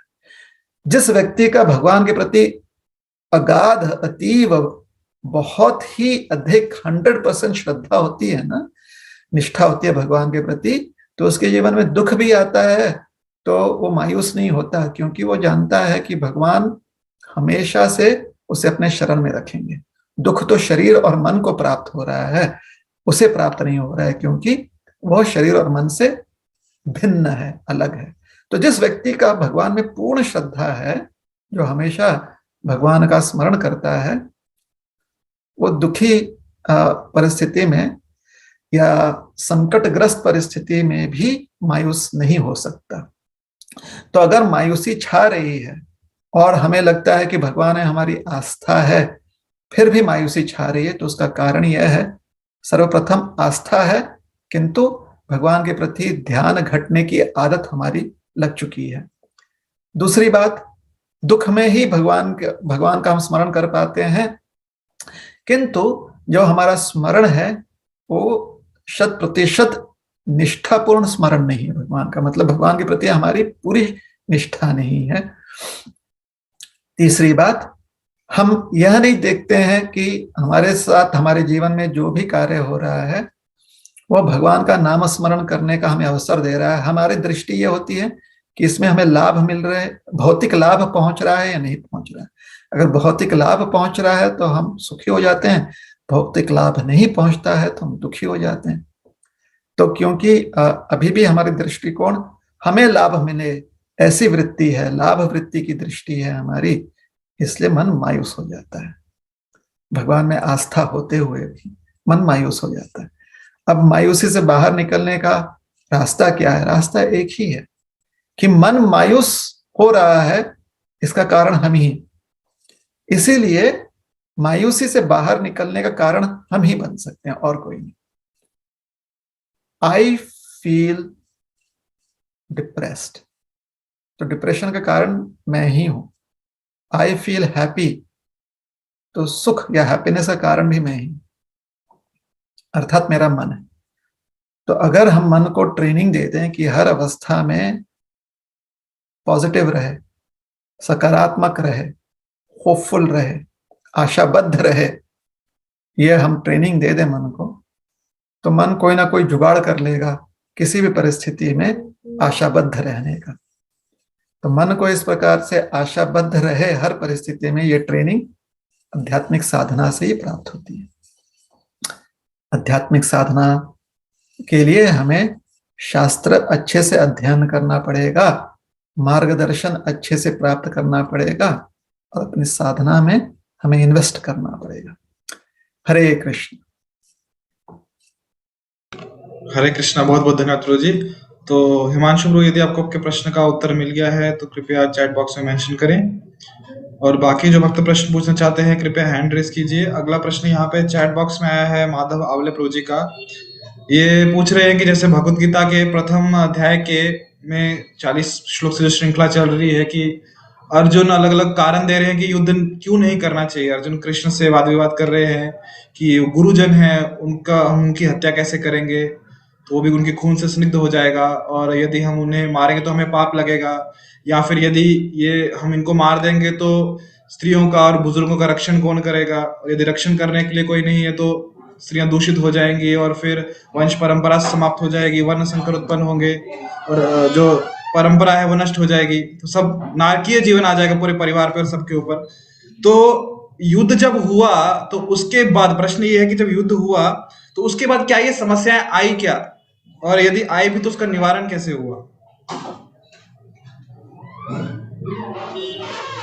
युद्ध उपरांत महाराज, युद्ध में बहुत सारे जो क्षत्रिय वर्ग के जितने भी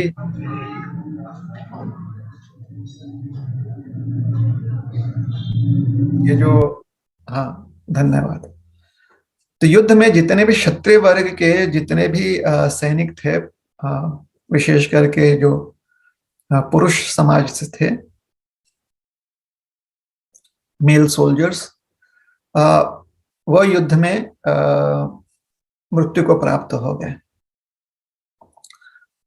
उनके वंशज अभी भी थे, अर्थात उनके पुत्र, उनकी संतानें थी, सभी की संतानें थी, बहुत सारे जितने भी योद्धा थे उनकी संतानें थी। कुछ लोगों की संतानें भी जो हैं युद्ध में मृत्यु को प्राप्त हो गए, किंतु युद्ध में जो युवा पीढ़ी थी या जो उससे बड़े थे, वो युद्ध में युक्त थे, वो युद्ध में लड़ रहे थे। बाकी जो उनकी पीढ़ियां थी वो अर्थात जो 10-15 पकड़ लीजिए, 15 वर्ष की उम्र से छोटे थे, वो सुरक्षित थी। उसमें पुरुष स्त्री दोनों ही वर्ग के संतानें थी। अब इन संतानों को सही संस्कार मिले और बाकी जो वर्ग के वर्ण के लोग थे, जैसे कि ब्राह्मण समाज था या वैश्य समाज था, शूद्र समाज था, या वर्ण व्यवस्था से बाहर जो समाज थी, उनके जितने भी सदस्य थे, पुरुष स्त्री, ये सब, तो इन समाज के व्यक्तियों को और जो क्षत्रिय समाज में जो योद्धा नहीं आए थे उन लोगों को, और जो योद्धा मारे गए थे उनके जो संतानें थीं 15 वर्ष की आयु के नीचे, उन्हें अच्छी व्यवस्था ने अच्छा संस्कार, उन्हें सुरक्षा प्राप्त हो, उसका प्रयोजन युधिष्ठिर महाराज ने किया था। और युधिष्ठिर महाराज के राजा बनने से जो आपदा आ सकती थी, जो विपत्ति आ सकती थी, वो टल गई, और सिर्फ टल ही नहीं गई बल्कि सभी को सुअवसर प्राप्त हुआ कि अपने जीवन में वो धर्म मार्ग पर अग्रसर रहें, धर्म मार्ग से अपना जीवन जग सके। तो यह व्यवस्था भगवान कृष्ण के प्रयोजन से और युधिष्ठिर महाराज के भगवान की आज्ञा पालन करने से यह प्रयोजन हो चुका था। तो नहीं, युद्धोपरांत वह विपत्ति नहीं आई थी। युद्धोपरांत सुंदर शासन काल चला था। हरे कृष्ण। हरे कृष्ण, बहुत बहुत धन्यवाद प्रभु जी। माधव प्रभु, यदि आपको आपके प्रश्न का उत्तर मिल गया है तो कृपया मेंशन करें चैट बॉक्स में। अगला प्रश्न यहाँ पे ये है प्रभु जी कि आलस का मूल कारण क्या है और आलस से हम बाहर कैसे आ जाएं? आलस का मूल कारण है अपने लाभ को उन चीजों में ढूंढना या देखना जो कि हमारे लिए प्रतिकूल है, वह है आलस का कारण। जैसे कि व्यक्ति जानता है कि ज्यादा नहीं सोना चाहिए क्योंकि ज्यादा सोने से बीमारियां हो सकती हैं, लेकिन उसे लगता है कि नहीं, ज्यादा सोने से मुझे बहुत अच्छा लगता है। तो जब ज्यादा सोने से मुझे बहुत अच्छा लगता है, ऐसा व्यक्ति विचार कर ले, अब शरीर तो शरीर है ना, उसे उसका ध्यान नहीं दिया जाए तो रोगग्रस्त हो जाएगा। तो व्यक्ति जो है अपने आप को इतना सक्षम समझने लगता है कि अगर हम जो प्रकृति के नियम है उसके विरुद्ध भी कार्य करेंगे तो हम जो है हमें कोई तकलीफ नहीं होगी। तो अपनी तकलीफ में अपना लाभ ढूंढना, हालांकि वो उसे तकलीफ को तकलीफ नहीं देखता, वो अपनी परेशानी को परेशानी नहीं देखता है, वो उसे लगता है कि वो लाभदायी हो उसके लिए। तो जब बुद्धि इस प्रकार से भ्रष्ट हो जाती है तो व्यक्ति आलसी हो जाता है। और एक आलस्य का कारण होता है कि व्यक्ति जो है दोगला होता है। दोगले का अर्थ होता है हिपोक्रेट। तो प्रोक्रेस्टिनेशन जिसे कहते हैं कि दूसरों के सामने बड़ी बड़ी बातें करेगा लेकिन वैयक्तिक जीवन में अपने प्राइवेट लाइफ में वो आलसी रहना चाहता है। तो दोगलेपन के कारण भी व्यक्ति जो आलसी हो जाता है। ठीक है, तो अपना लाभ उन चीजों में देखना जिससे नुकसान पहुंचता है। जिस चीज को सामान्य समाज नुकसानदायी समझे, अपने आप को समाज से अधिक बुद्धिमान समझने का जो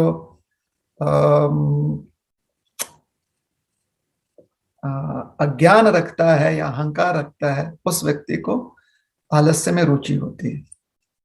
और दूसरा है दोगलापन या धूर्त जिसे कहते हैं ना, धूर्त व्यक्ति। अच्छा, ये तो कह दिए, ये तो हमने बीमारी बता दी, इसका इलाज भी तो बताना ठीक है, हालांकि शायद पूछा नहीं गया लेकिन बताना भी चाहिए।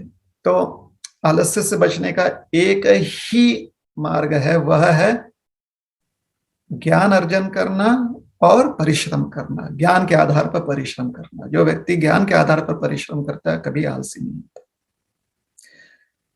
ठीक है,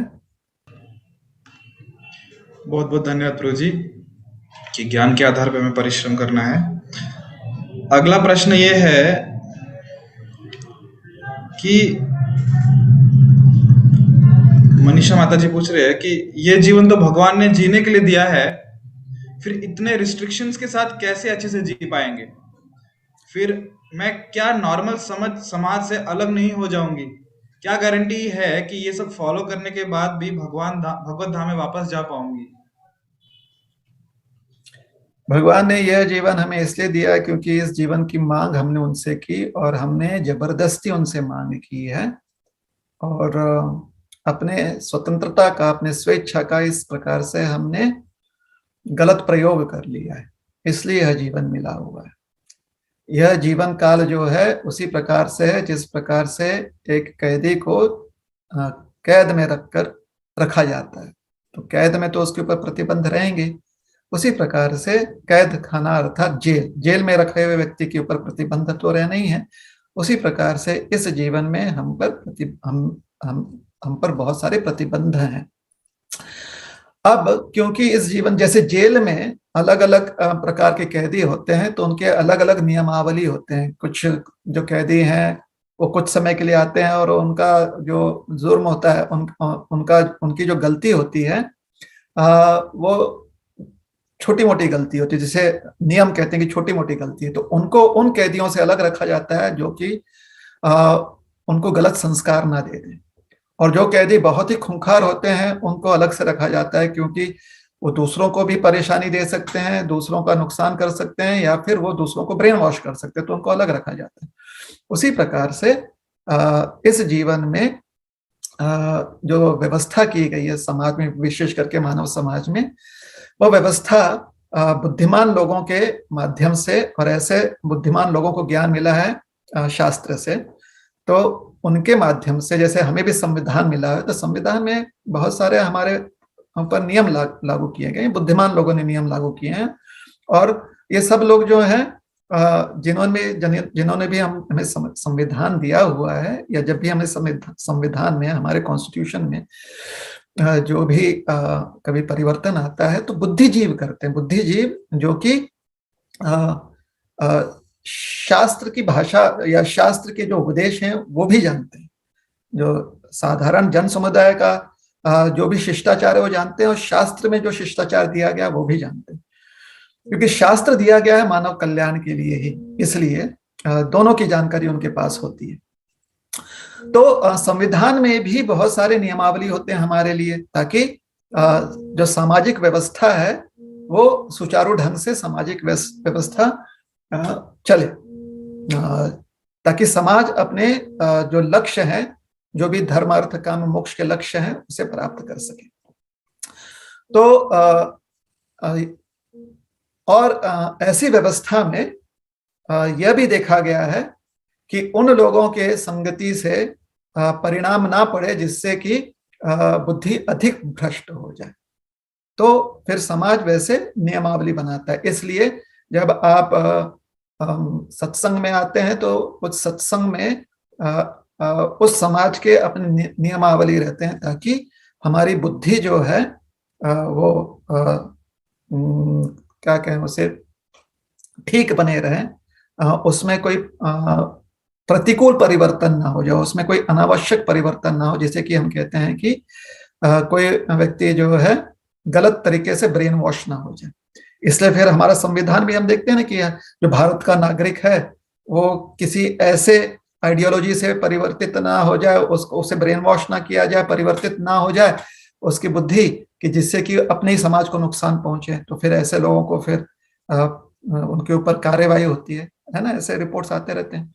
तो वैसे ही मतलब वो व्यवस्था क्यों है, ताकि जो भी समाज के लोग हैं उनको अपना धर्म अर्थ काम मोक्ष संबंधित जो भी लक्ष्य है वो सुचारू रूप से प्राप्त हो।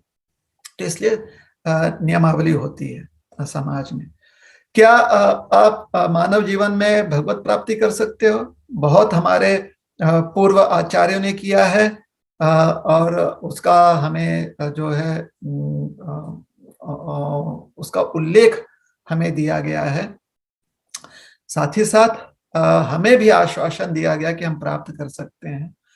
अब प्राप्त करके ही हमें पता चलेगा ना। जैसे कि कोई पूछता है कि क्या हम परीक्षा में पास हो जाएंगे, तो हमसे पूर्व बहुत लोग परीक्षा में निपुण हो चुके हैं, मतलब पास हो चुके हैं परीक्षा में। और हम जब पास हो जाएंगे तो हमें भी पता चलेगा। तो उसी प्रकार से जब भगवत प्राप्ति हमें हो जाएगी तो पता चल जाएगा हमें। इसके पूर्व जिन्होंने प्राप्त किया है उनका उल्लेख हमें दिया गया, उनके उदाहरण हमें समझाए गए। जैसे प्रहलाद महाराज, ध्रुव महाराज, ये भी समझाया गया कि उन्होंने साक्षात भगवान का दर्शन किया है। इतना ही नहीं, उनकी वजह से और भी लोगों ने भगवान का दर्शन किया। जैसे प्रहलाद महाराज के प्रसंग में हम देखते हैं कि नरसिंह देव का दर्शन जो है हिरण्यकशिपु ने भी किया, अन्य दानवों ने भी किया, जो देवतागण है उन्होंने भी किया, है ना। प्रहलाद जी के की रक्षा करने हेतु जब नरसिंह देव प्रकट हुए थे, तो ये उदाहरण दिया गया। तो संभव है कि हमारे जीवन में जब हमें भगवान का अगर दर्शन हो रहा है, संभावना है जब हमें होगा तो वो दर्शन दिखेगा, शायद अन्य लोगों को भी दर्शन प्राप्त हो जाए। और ऐसा भी हो सकता है कि किसी और को दर्शन प्राप्त हो, और क्योंकि हम उनके आसपास हैं तो हमें भी उनकी वजह से प्राप्त हो जाए। ये भी संभावनाएं सब है। लेकिन उसकी जब हमें अनुभूति होगी तभी हमारे लिए प्रत्यक्ष प्रमाण होगा, प्रत्यक्ष रूप से प्रमाणित होगा। तो साक्षात्कार ये हमेशा से प्रत्यक्ष रूप से ही प्रमाणित होता है। साक्षात्कार किसी और के कहने से प्राप्त नहीं होता हमें, या फिर साक्षात्कार जो है कोई अनुमान से प्राप्त नहीं होता, वो प्रत्यक्ष रूप में ही साक्षात्कार प्राप्त होता है। तो भगवत प्राप्ति निश्चित रूप से हो सकती है, इसका आश्वासन दिया गया है। और पूर्व में जिन लोगों को भगवत प्राप्ति हुई है उनका उल्लेख भी किया गया। तो यही 3 प्रश्न थे ना, अगर उत्तर। जी प्रभु जी, यस प्रभु जी, बहुत बहुत धन्यवाद प्रभु जी। जो भी भक्त प्रश्न पूछना चाहते हैं कृपया अपना हैंड रेस कीजिए ताकि आपको अवसर दिया जाए अपना माइक ऑन करके प्रश्न पूछने के लिए। अगला प्रश्न यहाँ पे गूगल फॉर्म पे है कि रोहन टिपले जी पूछ रहे हैं कि प्रवचन में अक्सर सुनते हैं कि अनासक्त रहे, परंतु रिश्तों में कैसे अनासक्त रहे? अगर सोचिए कि आपको परीक्षा देनी है, जैसे आप IAS की तैयारी कर रहे हो या फिर आप IIT की ऐसे परीक्षा देनी है, जो बहुत ही कॉम्पिटिटिव होता है, और उसके लिए आपको वर्ष भर 16 से 18 घंटे सिर्फ पढ़ाई करनी है, तो आपकी जितने सारी रिश्तेदारियां हैं शायद वो जो है ना बैक बर्नर पे चले जाते हैं। क्यों? क्योंकि आपका लक्ष्य जो है, जो आपने रखा हुआ है, वह आपसे ये डिमांड कर रहा है ना। आपके लक्ष्य के प्राप्ति के लिए वो करना आवश्यक है। वही जैसे जैसे परीक्षा करीब आते रहती है तो आप ज्यादा उस पर ध्यान देते हो, अन्य चीजों पर ध्यान नहीं देते। तो जीवन जो है वो दिया गया है कि हम मृत्यु की परीक्षा के लिए तैयारी कर सकें। अब परेशानी ये है कि मृत्यु का डेट हमें नहीं दिया गया है। तो जो व्यक्ति जानता है कि मृत्यु की तैयारी के लिए जीवन में हमें मृत्यु की परीक्षा के लिए हमें जीवन भर तैयारी करनी है, और उसे विश्वास हो जाता है कि आज इसी पल या कल भी मृत्यु आ सकती है, तो फिर वो अनासक्त होकर भगवान के नाम स्मरण में लग जाता है। अनासक्त का यह मतलब नहीं है कि आप बाकी लोगों से दूर चले जाते हैं, नहीं। अनासक्ति का अर्थ होता है कि आप उन संबंधों की वजह से अपने लक्ष्य में कोई रुकावट नहीं ले आते, उसे कहते हैं अनासक्ति। उन संबंधों को आप तोड़ते नहीं हो, संबंधों को बनाए रखते हो, लेकिन उन संबंधों की वजह से आप अपने लक्ष्य में कोई भी विघ्न उत्पन्न नहीं करते हो, कोई भी आप रुकावट नहीं लेकर आते। तो उसी प्रकार से भगवान की जब भक्ति करते हैं, नाम स्मरण करते हैं, तो उसमें अनासक्ति होना, अपने जीवन में अनासक्त होना बहुत आवश्यक है। अर्थात जितने भी संबंध हैं, उन संबंधों की वजह से भगवान के नाम स्मरण में कोई बाधा हमें नहीं उत्पन्न करनी चाहिए, या कोई रुकावट नहीं होनी चाहिए उसमें। इसका हमें ध्यान रखना है। हरे कृष्णा। हरे कृष्ण गुरु जी। जिन भक्तों को प्रश्न पूछना है कृपया अपना हैंड रेस कीजिए, आपको अवसर दिया जाएगा प्रश्न पूछने का। अगला प्रश्न यहाँ पे श्री पद्म मंजरी माता जी का है। वो पूछ रहे हैं कि यदि कोई व्यक्ति वैष्णव अपराध कर दे जानबूझ के या फिर उससे अकस्मात हो जाए, तो उसके लिए प्रायश्चित क्या है? उसका प्रायश्चित है भगवान का नाम स्मरण करते हुए पश्चाताप करना कि हमसे वो गलती हो गई है, और फिर भगवान में श्रद्धा रखते हुए और भगवान के प्रति कृतज्ञता व्यक्त करते हुए कि अभी भी नाम स्मरण करने का अवसर मिला है, तो हम नाम स्मरण करते रहें। साथ ही साथ अपने ही मन के शांति के लिए या अपने अहंकार को चूर करने के लिए जिस व्यक्ति के प्रति अपराध किया है, हमें क्षमा मांग लेनी चाहिए।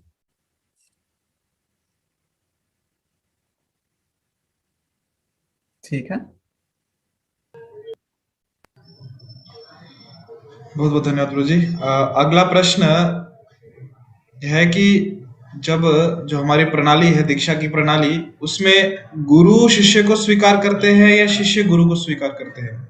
दोनों ही स्वीकार करते हैं एक दूसरे को, और एक दूसरे को स्वीकार करने का जो केंद्र बिंदु है वह है भगवान श्री कृष्ण, क्योंकि दोनों ही भगवान कृष्ण को स्वीकार रहे हैं, भगवान कृष्ण ही दोनों को आश्रय प्रदान कर रहे हैं। तो भगवान कृष्ण के आश्रय में, भगवान कृष्ण की प्रेरणा से, भगवान के आशीर्वाद से दोनों ही एक दूसरे को स्वीकारते हैं। तो प्रभु जी, इसमें कुछ लक्षण देखने आवश्यक है कि गुरु में क्या लक्षण होने चाहिए या शिष्य में क्या लक्षण होने चाहिए स्वीकार करने से पहले? तो जीवन भर करते रहना चाहिए। ऐसे नहीं कि, ऐसा थोड़ी है कि गुरु अर्थात सिर्फ एक ही व्यक्ति है ना। गुरु अर्थात जो हमें शिक्षा प्रदान करते हैं वह है गुरु। अब कुछ लोग सोचते हैं कि नहीं, हमको गुरु का अर्थ होता है खाली दीक्षा लेना। दीक्षा तो खाली शुरुआत है, उसके बाद जिनसे आपने दीक्षा ली है और अन्य जितने भी गुरुजन हैं उनसे शिक्षा ग्रहण करते रहना चाहिए। जिनसे हमने दीक्षा ली है, क्योंकि हम अब उनके शिष्य हैं, तो उनके साथ व्यवहार करना आसान हो जाता है। जैसे कि अगर हमारी संतान हो तो हमारी संतान को हमारे साथ व्यवहार करना आसान हो जाता है, लेकिन हमारी संतान जो है अन्य भी तो व्यक्तियों से व्यवहार कर सकती हैं, उनसे भी सीख सकते हैं। हमारी संतान जो है अपने टीचर से सीख सकते हैं, हमारी संतान जो है हमारे पड़ोसियों से सीख सकते हैं, हमारी संतान हमसे सीखती हैं। हमारे साथ व्यवहार करना उनके लिए आसान हो जाता है, क्योंकि उन्हें समय देना यह हमारा कर्तव्य है।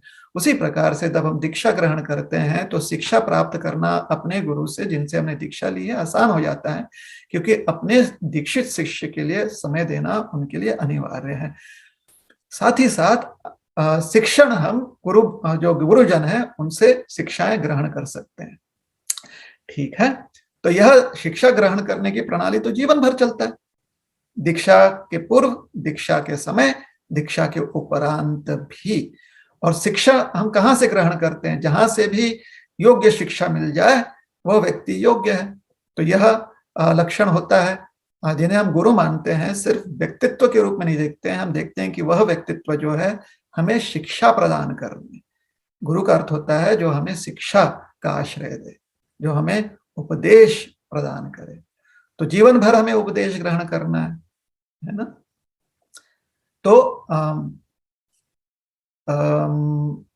यह जो लक्षण है गुरु की सेवा करने में, गुरु सेवा के उपलक्ष्य में यह जो वृत्ति है वो आवश्यक है कि उपदेश ग्रहण करें। तो उनके उपदेश जो है जब उसे ग्रहण करते हैं तो यही सेवा रूप में प्रकट होता है गुरु के प्रति।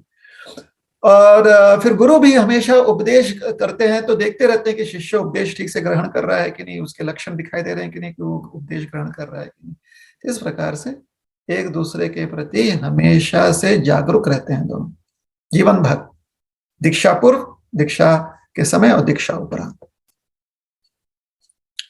ठीक है, बहुत बहुत धन्यवाद प्रभु जी।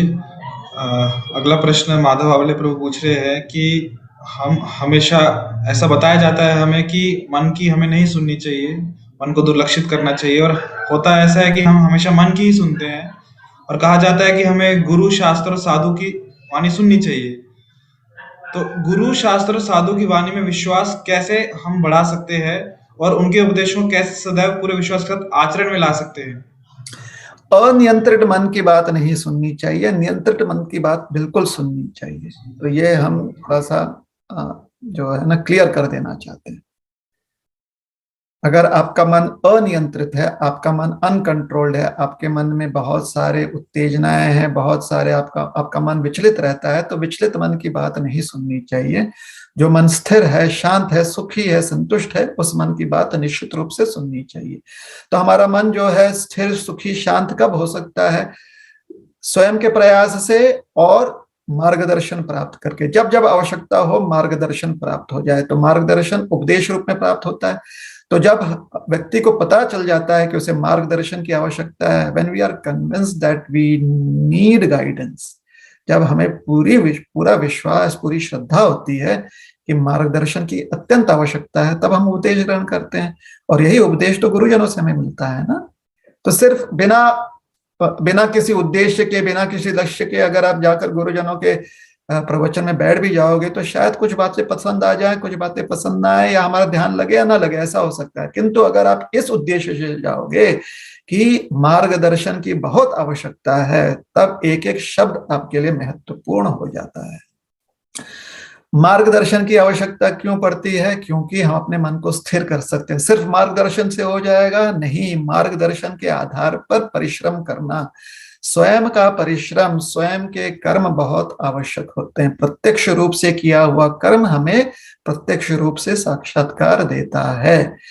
प्रत्यक्ष रूप से कर्म की करने में जो मार्गदर्शन की आवश्यकता पड़ती है या जो सुपरविजन की आवश्यकता पड़ती है, वह गुरुजनों से प्राप्त होती है। ठीक है,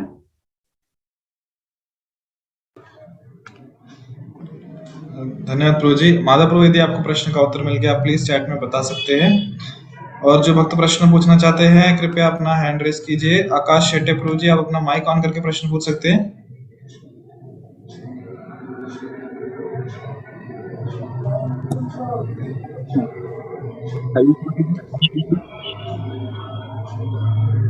प्रभु जी, मॉर्निंग के प्रोग्राम के लिए बहुत जल्दी उठते हैं पर अटेंड नहीं कर पाते।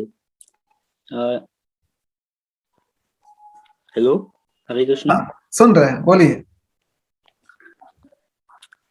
प्रभु जी, मॉर्निंग के प्रोग्राम के लिए एक दिन पहले ऐसे सोचते हैं कि कल सुबह जल्दी उठेंगे मॉर्निंग प्रोग्राम के लिए, उठ नहीं पाते प्रभु जी, क्या करें?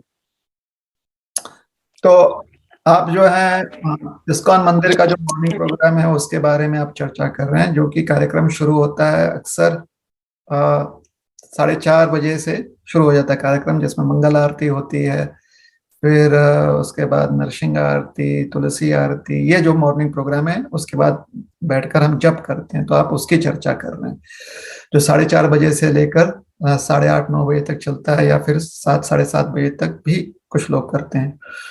तो 4:30 बजे शुरू होता है वो कार्यक्रम अक्सर इस्कॉन के मंदिर में। कुछ कुछ मंदिरों में 5 बजे शुरू हो सकता है, कुछ मंदिरों में 4:15 बजे शुरू हो सकता है। और आपकी अभिलाषा है कि इस मॉर्निंग प्रोग्राम में आप जो है समविष्ट हों, उसमें आप उसे आप अटेंड करें। बहुत अच्छी बात है, आप करना चाहते हैं।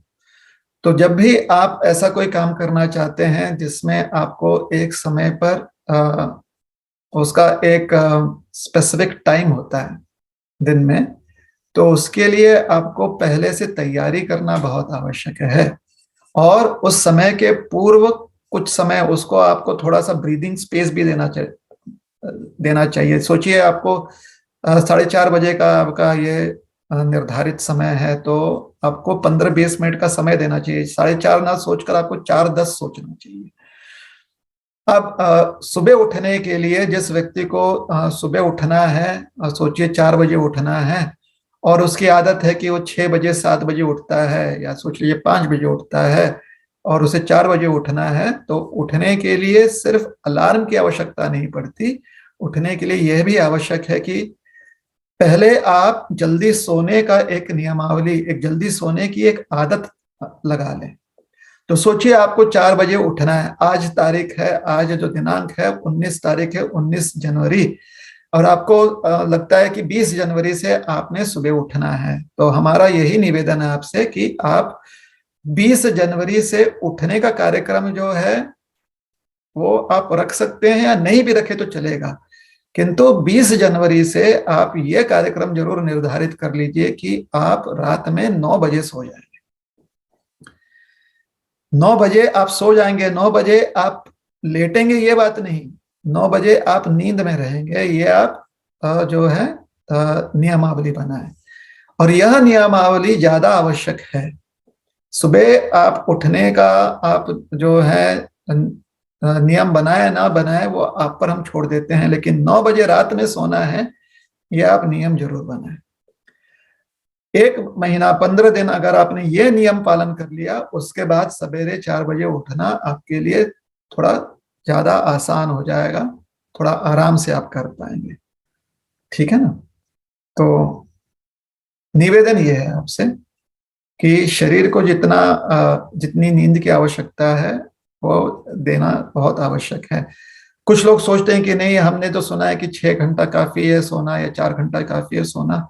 बिल्कुल काफी है सोना। उसके लिए आपका खान पान, आपके दिन भर की जो दिनचर्या है, उसके बारे में भी विचार करना बहुत जरूरी है। वो सब ट्विक करना पड़ता है। तो यह पर्सनल कंसल्टेशन से ही होता है। आपका एक कोई व्यक्ति होना चाहिए जो आपका डेली स्केड्यूल आपको प्लान करके आपको दे।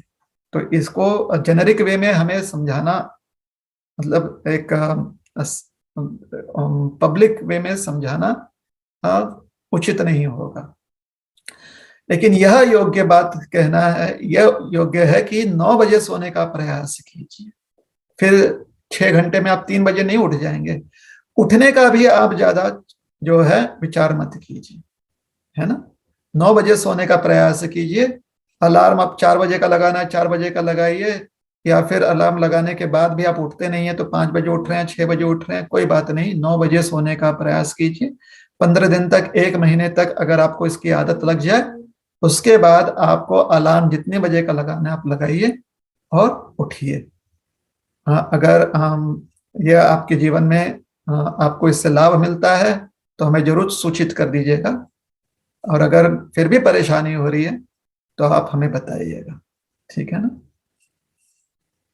चलिए, तो जेनेरिक सेंस में सोना जल्दी आवश्यक है, उसकी पहले आदत डालिए, फिर जल्दी उठने की आदत डालिए। हरे कृष्ण। हरे कृष्णा। बहुत बहुत धन्यवाद प्रभु जी, ये इंपॉर्टेंट चीज बताने के लिए कि सोना पहले आवश्यक है और फिर हम व्यक्ति अपने आप उठ जाएंगे, आसान हो जाएगा उठना। अगला प्रश्न, यदि यहाँ पे जो व्यक्ति, यहाँ पे जो भक्तगण उपस्थित हैं, व्यक्तिगत रूप से कुछ प्रश्न पूछना चाहते हैं, कृपया हैंड रेस कीजिए, आपको अवसर दिया जाएगा प्रश्न पूछने का। अगला प्रश्न मैं यहाँ लेता हूँ अभिषेक तोतला जी का। वो पूछ रहे हैं कि क्या बुरे विचार आपके कर्म को प्रभावित करते हैं क्या, अर्थात क्या उनका फल मिलता है क्या? हर विचार जो है वो हमारे वृत्ति पर कुछ ना कुछ प्रभाव डालता है। हमारी वृत्ति कर्म में परिवर्तित होता है नहीं होता है वो तो समय के अनुसार हमें समझेगा। अगर उसकी आवश्यकता नहीं पड़ती है तो फिर वो कर्म के रूप में प्रकट नहीं होता है। तो हमारी विचार धारणा जो हमारी वृत्ति, जो हमारा इंटेंट हो जाता है ना, लाइफ का जो इंटेंट होता है, लाइफ का जो हमारा प्रिंसिपल होता है, वह हमारे थॉट्स से, जो हमारे डिजायर्स हैं या थॉट्स हैं, उससे प्रभावित होते हैं। तो ये समझना आवश्यक है। इसलिए अगर हमारे विचार अनुकूल हो तो हमारी वृत्ति अनुकूल हो जाती है। किस लिए अनुकूल हो जाती है? ताकि हमारा जीवन जो सुचारू रूप से, we have an easy life, we have a good life, उसके लिए। क्या हमारे विचारों का कर्म फल से संबंध है? विचार का कर्म फल से संबंध नहीं है, कर्म का कर्म फल से संबंधित है। हमारे कर्म का विचार से संबंध हो सकता है ना, वो हमने पहले ही बता दिया। तो कर्म फल कर्म पर निर्भर करते हैं। कर्म जो है वो तभी व्यक्ति करता है जब उसकी आवश्यकता होती है। कर्म करने का जो हमारी वृत्ति होती है वह निर्धारित करता है हमारे विचार। हम किस इंटेंट से कौन सा कार्य करते हैं वो हमारे थॉट प्रोसेस पर डिपेंड करता है, वो हमारे डिजायर्स पर डिपेंड करता है। तो हमारे डिजायर्स जो है योग्य होने चाहिए हमारे, या अनुकूल होने चाहिए, फेवरेबल होने चाहिए। और वही डिजायर्स जो हमारे मन में रिफ्लेक्ट करते हैं विचारों के माध्यम से, हमारे थॉट प्रोसेस हमारे डिजायर्स के अनुसार होते हैं। तो अनुकूल जो है विचार पद्धति से अनुकूल वृत्ति अनुकूल कर्म में प्रदर्शित होता है। अनुकूल कर्म जो है अनुकूल कर्म फल प्रदान करता है। हरे कृष्ण। 2 मिनट और प्रभु, शायद 9 मिनट खाली बाकी हैं। तो जी प्रभु जी, सॉरी प्रभु जी, ये सूचित कर रहे हैं कि खाली 9 मिनट बाकी है। यस प्रभु जी। अगला प्रश्न, यदि यहाँ पे उपस्थित किसी भक्त को प्रश्न पूछना है तो कृपया अपना हैंड रेस कीजिए, आपको अवसर दिया जाएगा। अन्यथा अगला प्रश्न जो आया है हमारे पास वो ये है कि हमारे जन्म के समय हमारी पिछले जन्म की यादें क्यों मिटा दी जाती हैं? क्यों हमें हमारे पिछले जन्म की गतिविधियां याद नहीं? इसके 2 कारण हैं। एक तो इस जन्म में जो हमारे कर्म है उसके लिए हमारी उस प्रकार से मनस्थिति होनी चाहिए, और दूसरी बात पिछले जन्मों के कर्म जो हम करते हैं अगर वो हमें बहुत दुख दिए हुए हैं तो वह दुख हमें इस जीवन में परेशान ना करे, जिससे कि हमारा समय व्यर्थ ना जाए, इसलिए वह हमें याद नहीं रहता।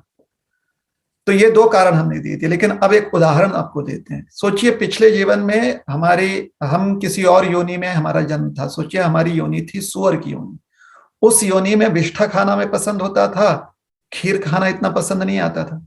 इतना विष्ठा जो सुअर, सोचिए पिछले जीवन में सुअर के योनि में हम लोग नाली के सुअर थे, तो नाली में विष्ठा खाने की आदत पड़ गई थी और उसी का टेस्ट हमें आता था। कोई भी अगर अच्छा पकवान मिल जाए तो उसका टेस्ट अच्छा नहीं लगता था, कभी कभी भद्दा भी लग जाए। अब वही आदतें इस जीवन में आ जाए जब हम मानव जीवन में हैं तो वो अनुकूल नहीं होगा ना, तो उसे भूल जाना बहुत आवश्यक है। उसी प्रकार से सोचिए पिछले योनि में हमारा एक परिवार था, बहुत सारे संबंध थे, हमारे पिछले जीवन के मित्र थे, उनके साथ हमने व्यवहार किया। हमारे पिछले जीवन के माता पिता थे, उनके साथ हमने व्यवहार किया। वो सारी यादें इस जीवन में आ जाए तो समस्या हो जाएगी, क्योंकि इस जीवन में भी एक माता पिता है जो पिछले जीवन के माता पिता को नहीं जानते हैं। तो वो हमारे साथ किस प्रकार से व्यवहार कर पाएंगे, हम किस प्रकार से उनसे व्यवहार कर पाएंगे, ये हमारे लिए कठिन हो जाता है। इसलिए पिछले जीवनों के जितने भी हमारे कर्म हैं, संबंध हैं, जो भी हमारे कार्य हैं, वह हम भूल जाते हैं इस जीवन में, ताकि इस जीवन के कर्म जो है हम आसानी से सुचारू रूप से कर पाए।